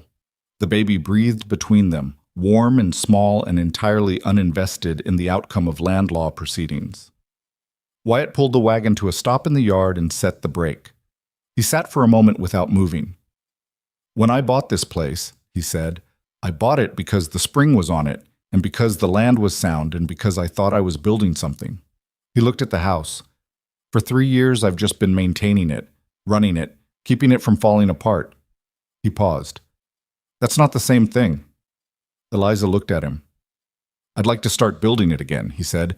He said it simply, not as a declaration, not as anything larger than what it was. "If you're willing." The smoke from the chimney went straight up in the still December air. The mountains were doing their winter thing, that deep particular blue. The ranch sat in the cold and waited. "I'm willing," Eliza said.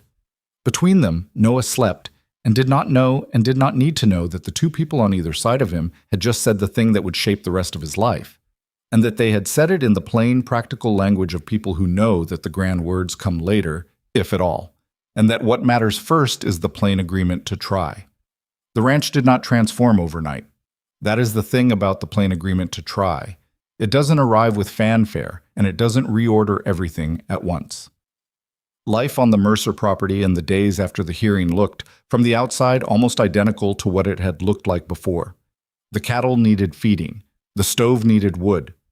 Noah needed watching, because walking had given him access to a significantly larger portion of the world than he'd previously been able to investigate, and his investigative instincts were thorough and entirely without self-preservation. What had changed was something interior to the house itself, something in the quality of the air between people who had been through a hard thing together and had come out the other side still standing and still, more or less, intact. It was not ease exactly. Wyatt was not built for ease, and Eliza was not a woman who confused relief with resolution. But there was a loosening in the daily texture of things, a quality of less effort in the ordinary management of being in the same space. The way a door that has always been slightly stiff suddenly hangs right, and you don't notice until you go through it, and it swings clean.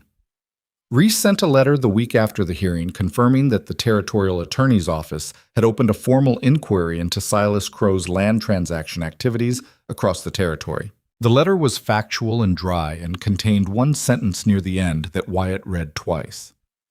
You should know that you are not the only party who has filed information with the Territorial Attorney in recent weeks. The Proctor family's documentation, combined with your own, has produced an evidentiary picture considerably broader than your individual case. Wyatt showed this to Eliza at the kitchen table. She read it and set it down and was quiet for a moment. The others, she said. The families he took. It won't give them their land back, Wyatt said. No, she said. But it might mean he can't do it to anyone else. That was the truth of it, and they both understood it was an incomplete truth. That justice at this scale rarely arrived whole, that what the Territorial Attorney's Office would pursue was what it could prove, and what it could prove was not the same as everything that had happened. Crow would likely lose his ability to operate in the territory. He might face financial penalties. Whether he faced anything more substantial than that depended on a legal machinery that moved slowly and with its own priorities, and neither Wyatt nor Eliza had any control over it. What they had control over was their own land, their own spring, their own daily life on a ranch that was still standing. That was not nothing. That was, in fact, almost everything. The inquiry news moved through Garnett faster than the verdict had. Small towns are reliable transmitters of information, and the specific information that Silas Crow was being investigated by the Territorial Attorney carried a charge that the verdict alone hadn't quite, because the verdict had been about Wyatt Mercer's property and his legal situation. But the inquiry was about something larger, about a pattern of behavior that had apparently been going on for 4 years, in a territory where everyone knew someone who'd had trouble with land claims and water rights and documents that appeared from nowhere. The shift in town was not immediate. It was not complete. Minna Walsh did not appear at the ranch with an apology and a pie. That was not how Minna Walsh operated, and expecting it would have been a misunderstanding of human nature at a fundamental level.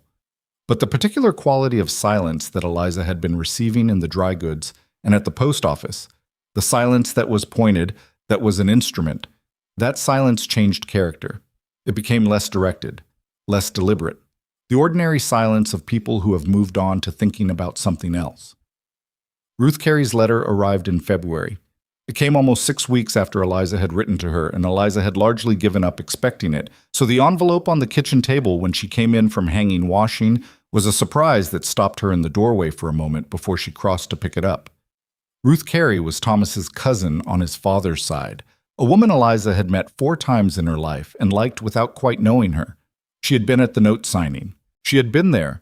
Eliza had seen her there, Ruth standing to the side with her coat still on because she'd just come in from somewhere and had only stopped to say hello and ended up being asked to witness a document, the way you end up doing things when you're in a place at the right moment. Ruth's letter was short and honest in the way of someone who has been thinking about whether to write for 6 weeks and has finally come down on the side of writing. She said she remembered the signing. She said she remembered specifically signing the witness line for one document and one document only. She said she would be willing to put that in a formal statement for Reese's files if it was needed, though she hoped it wasn't needed because she was 7 months pregnant and the idea of traveling to Wyoming before the baby came was not something her husband was going to accept cheerfully. Eliza read this letter twice and then sat down at the kitchen table and did something she had not allowed herself to do through any of the preceding weeks. She put her face in her hands and stayed there for a minute, not crying exactly, but close. The specific proximity to tears that comes not from sadness, but from the release of something you've been holding upright by force of will for longer than was comfortable. Noah, who had been in the corner with his collection of wooden spools that Pete Dunbar had made him, looked up, assessed the situation, and walked across the kitchen with his still unsteady gait and put his hand on her knee. She looked at him. He said something that was not quite a word but was clearly offered as comfort, in the particular way of very young children who do not yet have the language for what they want to express, but express it anyway through presence and touch. She picked him up and held him for a while without saying anything, and the kitchen was warm, and outside the February cold had the particular quality of winter on its way towards something else. Not spring yet, not even close, but a different angle of light that suggested spring existed as a concept. She was still sitting that way when Wyatt came in from the barn. He saw her face and saw Noah and said nothing for a moment. Then he looked at the letter on the table. "Ruth Carey?" he said. "She remembers," Eliza said. "She'll make a statement." He nodded. He poured himself coffee and sat down across from her. He didn't say "I told you so" or "good" or anything that would have required her to respond to it. He just sat there with his coffee, and she sat there with Noah, and the afternoon went on around them. "I need to tell you something," Eliza said. He looked at her. "When I came here," she said, I was not only looking for work." She paused, putting the words together in the order she needed them.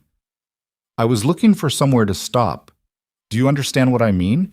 Not a permanent place necessarily, not at first. Just somewhere to stop moving and catch my breath and figure out whether there was a version of what came next that I could actually live." Wyatt turned his coffee cup. He was listening.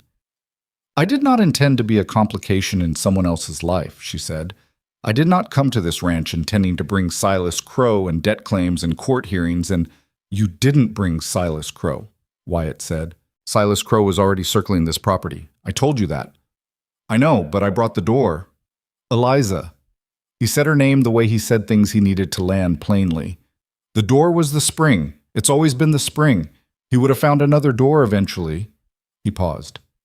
"You happened to be here when he tried to use one. And because you were here, we had information about him that we wouldn't have had otherwise. Ruth Carey, Daniel Proctor, Ezra Flood's journal." He looked at her. "You didn't bring us trouble. You brought us the means to beat it." She looked at him for a long moment. "That's a generous interpretation," she said. "It's the accurate one," he said. "I'm not known for generosity." She smiled at that, finally, the small, compressed smile she used when something struck her as true and funny simultaneously. Noah, who had been watching their faces with the attention he gave adult conversations, made a sound of general approval. "No," she said, "you're not." The formal proposal, when it came, was nothing like a proposal. It was the second week of March, the first real hint of the coming season making itself known in the mud along the creek banks, and the particular restlessness of the cattle who could smell something different in the air and didn't know what to do with it. Wyatt had been replacing fence posts along the south line, work that was physical and repetitive and that gave the mind room to arrive at things it had been working up to for a while. He came in at the end of the day and found Eliza at the stove and Noah asleep in the back room and the kitchen quiet in the specific way of a kitchen where the cooking is done and the hour is between things. He poured water at the pump and washed his face and hands and stood at the counter and said, without turning around, "I've been thinking about whether you'd want to stay permanent." Eliza went very still at the stove. "Not as a cook," he said. He turned around. His face had the expression of a man who is not going to back away from what he said, but is also aware that what he said was not the most elegant construction. As he stopped. He looked at the ceiling briefly, which was not a habit of his, and then looked back at her. "I'd like you to stay," he said, "as my wife, if that's something you'd consider." The stove ticked. The fire in it made the sounds fires make. "You'd like me to consider it," she said. "Yes." not asking, considering. Eliza. She looked at him. She looked at him with the full direct attention she used when she was making a decision rather than managing a situation. And he held that gaze the way he'd learned to hold it, not flinching, which she didn't respect, and not performing ease he didn't have, which she would have seen through immediately. "You're sure," she said. "I've been sure for a while," he said. "I've been working up to saying it for less long." She turned back to the stove. He thought for a moment that she was going to leave him there with the question unanswered the way she sometimes left things to settle before she addressed them. But she was just turning down the heat on something that needed to be turned down. Then she turned back. "Noah goes where I go," she said. "I know that," he said. "He's not." She paused. "He's Thomas's son. He'll know that. I'm not going to pretend otherwise." "I'm not asking you to," Wyatt said. "He can know where he came from and still know where he is." He paused. "If you'll let me, I'd like to be somewhere to him, not instead of, in addition to." She was quiet. The particular quality of her quiet this time was not processing or managing. It was something softer than that, something that had to do with the fact that she had not expected someone to say that to her, not in those words, not in that order, and that it had landed in her somewhere she hadn't known was still open. "Yes," she said. "I'll consider it." He waited. "I'm considering it now," she said. He waited some more. "Yes," she said. "I'll marry you, Wyatt." He nodded once, the way he nodded when something had been decided and he was moving on to the practical reality of it. But she had been watching him long enough now to see the thing underneath that. The specific loosening, the release of something held long, the thing that was not quite relief but was in the same family as relief and was deeper than it. "Good," he said. She shook her head. "That's the least romantic acceptance I've ever heard." "You said yes to a proposal I delivered while facing a sink," he said. "I don't think either of us gets to claim romance." She laughed. It was the real laugh, the one she didn't perform, and it moved through the kitchen and stayed there. They married in April, when the ground had softened enough to make the drive to Garnett manageable, and the light was doing what it does in spring in Wyoming, coming back at a new angle after the long winter and finding things to illuminate that had been in shadow for months. Reese stood as witness. Colton stood as witness. Noah sat in Marco Aguilar's arms during the brief proceeding and maintained his usual interest in the proceedings without fully understanding them, and at the point where the judge, Morton, the same judge, who managed marriages along with land disputes in the Garnett district, pronounced them married, Noah said something loud and confident that made Morton raise one eyebrow. "He does that," Eliza said. "I can see," Morton said. Wyatt took her hand on the way out of the courthouse. It was the first time he had taken her hand. He did it the way he did most things, without announcement, without performance, just simply as a fact. She held it back. The reception, such as it was, happened in the Mercer kitchen that evening, which was the only place large enough and the only place that felt right. Eliza made enough food for 12 people, and approximately 12 people showed up, including Pete Dunbar and the Aguilar brothers and Hatch, who had in fact stayed on past the fall gather and shown no signs of leaving, and Marco's cousin, the notary, and Reese and his wife, and with the complicated social pragmatism of a small town that has decided to move past something. 2 women from Garnett who were not Minna Walsh, but who were connected enough to Minna Walsh that their presence was a kind of message. Eliza received them without acknowledgement of what their attendance meant, and without any pointed quality to her welcome, which was the right response, and which she had known was the right response before they arrived. You didn't celebrate the normalcy you'd earned. You just lived in it. That was how you made it last.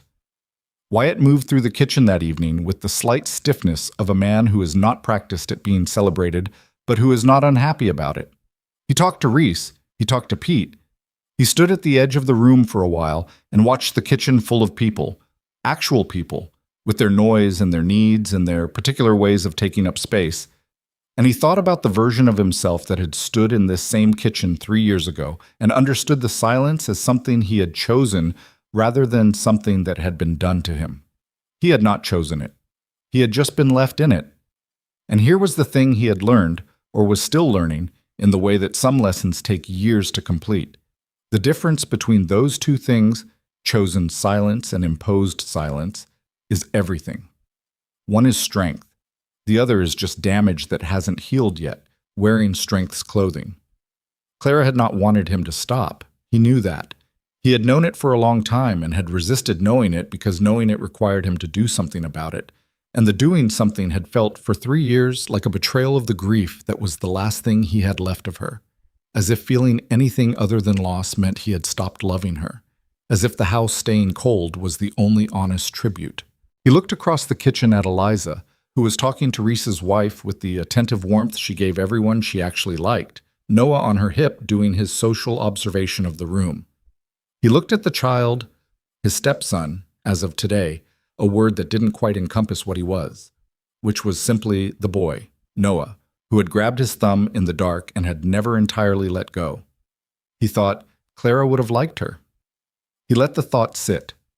He didn't examine it or qualify it or protect himself from it. He just let it be in the room with him, the presence of the one he'd lost and the presence of what he'd found, both real, both his, not in competition. That was the thing nobody told you.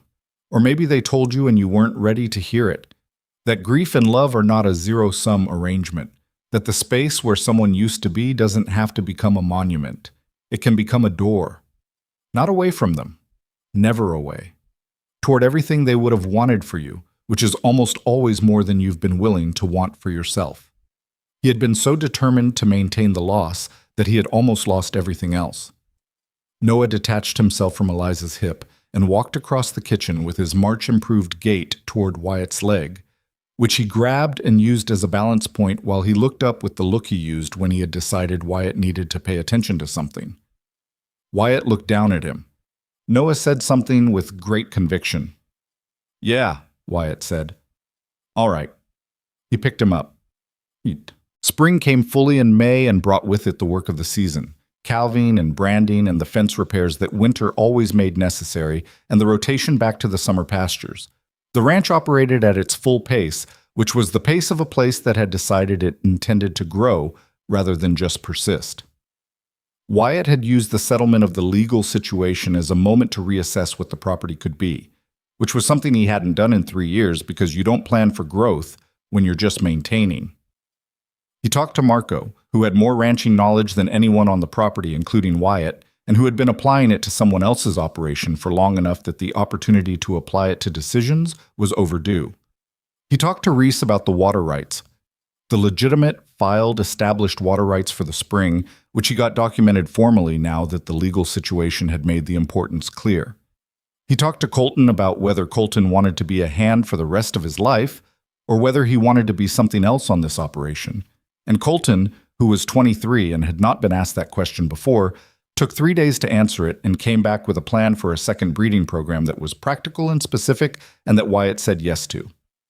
Eliza ran the household the way she always had, which was efficiently and without making it seem like management, which is the hardest kind of management there is. She added to it, in those spring months, the beginning of a kitchen garden that she had been planning since October, and that the frozen ground had made her wait for a real garden, the kind with actual structure and intention, not the scrappy opportunistic plantings of someone who doesn't know how long they're staying.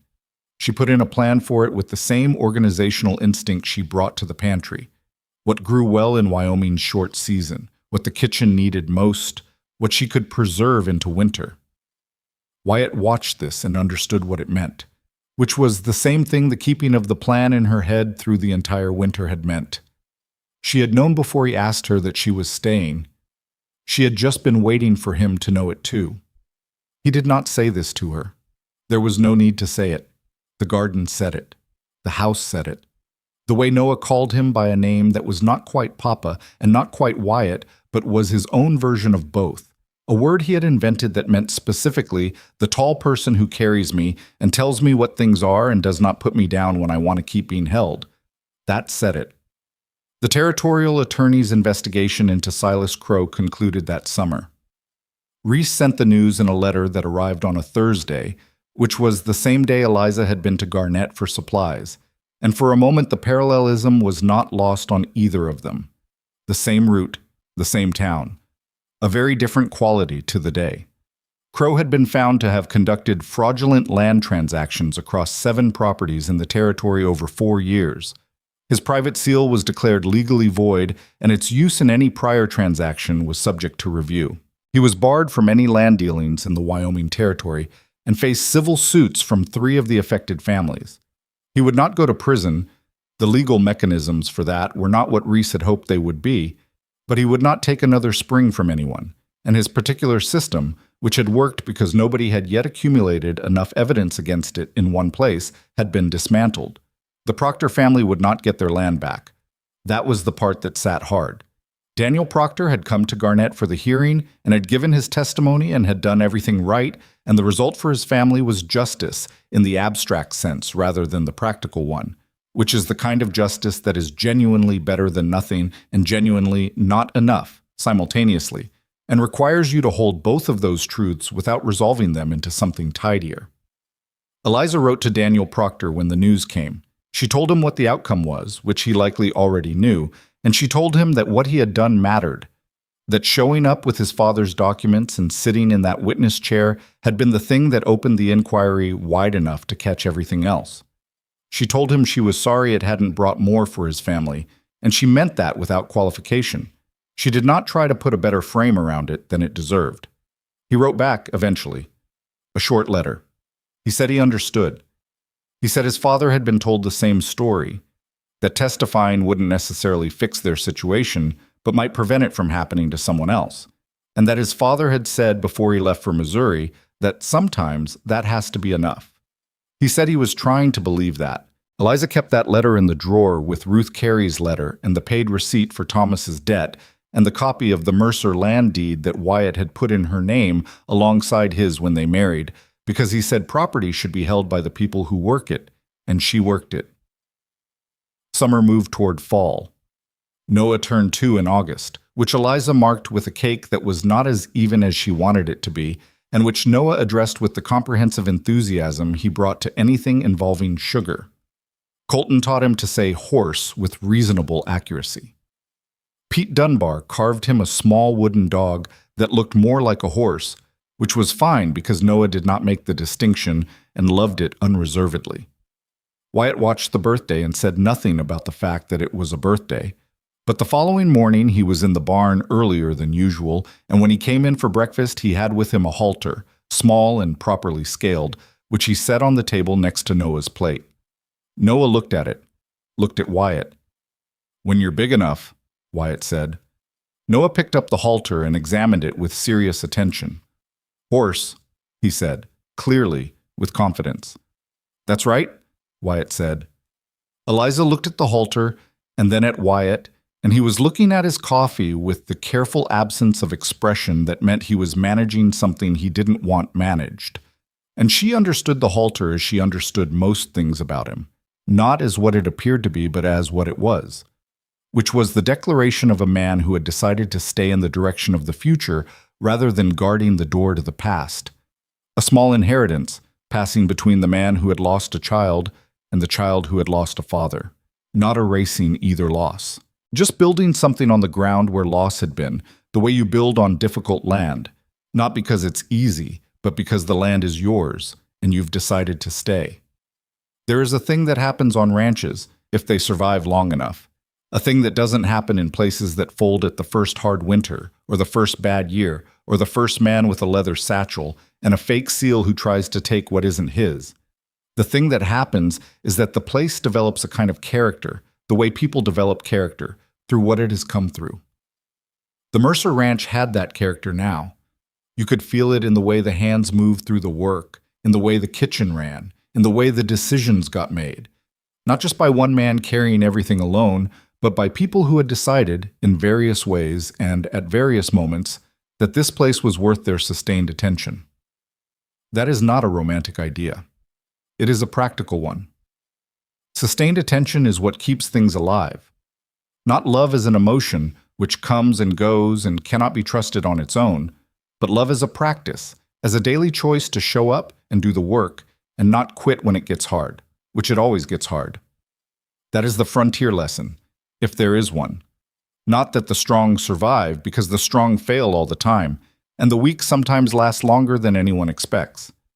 The lesson is that the ones who stay, not out of stubbornness or inability to leave, but out of genuine decision, out of something chosen rather than defaulted into, the ones who stay tend to build something that outlasts them.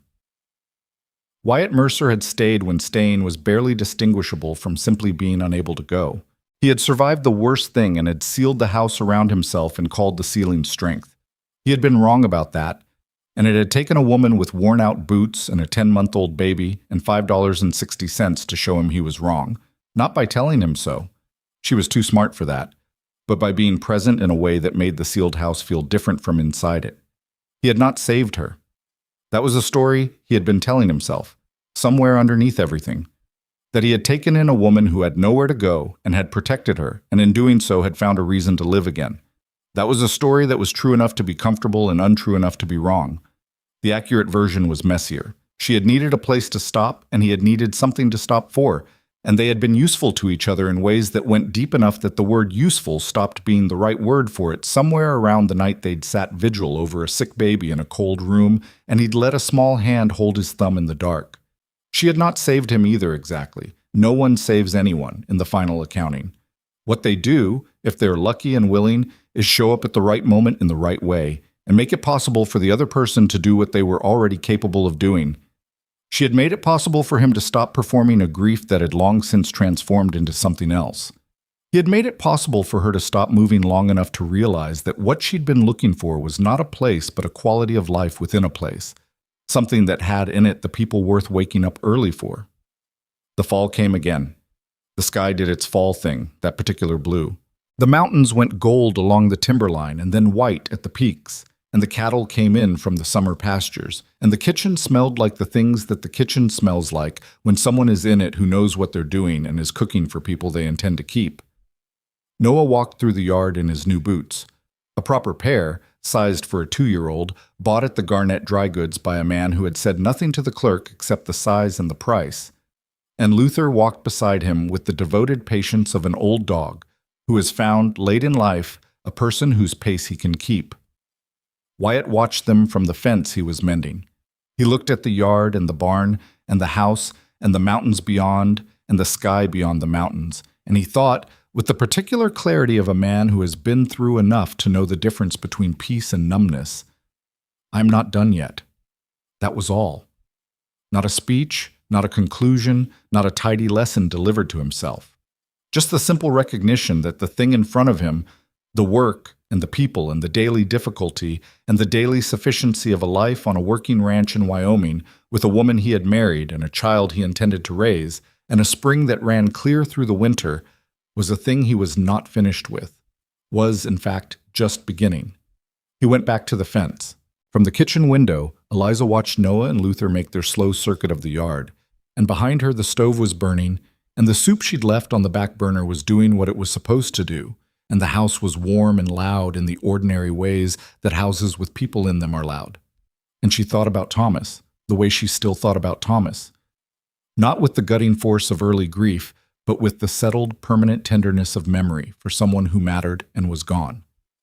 She thought he would have approved of this, of the ranch, and of Wyatt, and of Noah in his new boots learning the yard with an old dog at his side. Thomas had been a man who believed in things continuing, not naively, not without understanding that continuation cost something, but genuinely in the way of someone who had looked at difficulty and decided that the alternative was worse. She was her husband's widow, and Wyatt Mercer's wife, and Noah's mother, and the keeper of a kitchen, and a household, and a kitchen garden that was going into its second year, and that she'd already planned improvements to. And all of those things were true simultaneously, and none of them canceled any of the others out. That is the thing they don't tell you, on the other side of loss, that life does not resume. It does not pick up where it stopped. What it does is something stranger and more demanding. It continues forward, incorporating what you've lost into what you're building, carrying the dead gently inside the living, moving in the only direction time moves, which is on. The soup needed stirring. She stirred it. Outside, Noah found a stick and showed it to Luther with the enthusiasm appropriate to an important discovery. Luther examined it and was apparently satisfied that it met his standards, because he sat down and wagged once, slowly, and Noah took this as full endorsement and set off toward the next interesting thing with the stick held high, and the fall light fell on the Mercer Ranch long and gold in particular, the kind of light that makes everything it touches look like exactly what it is.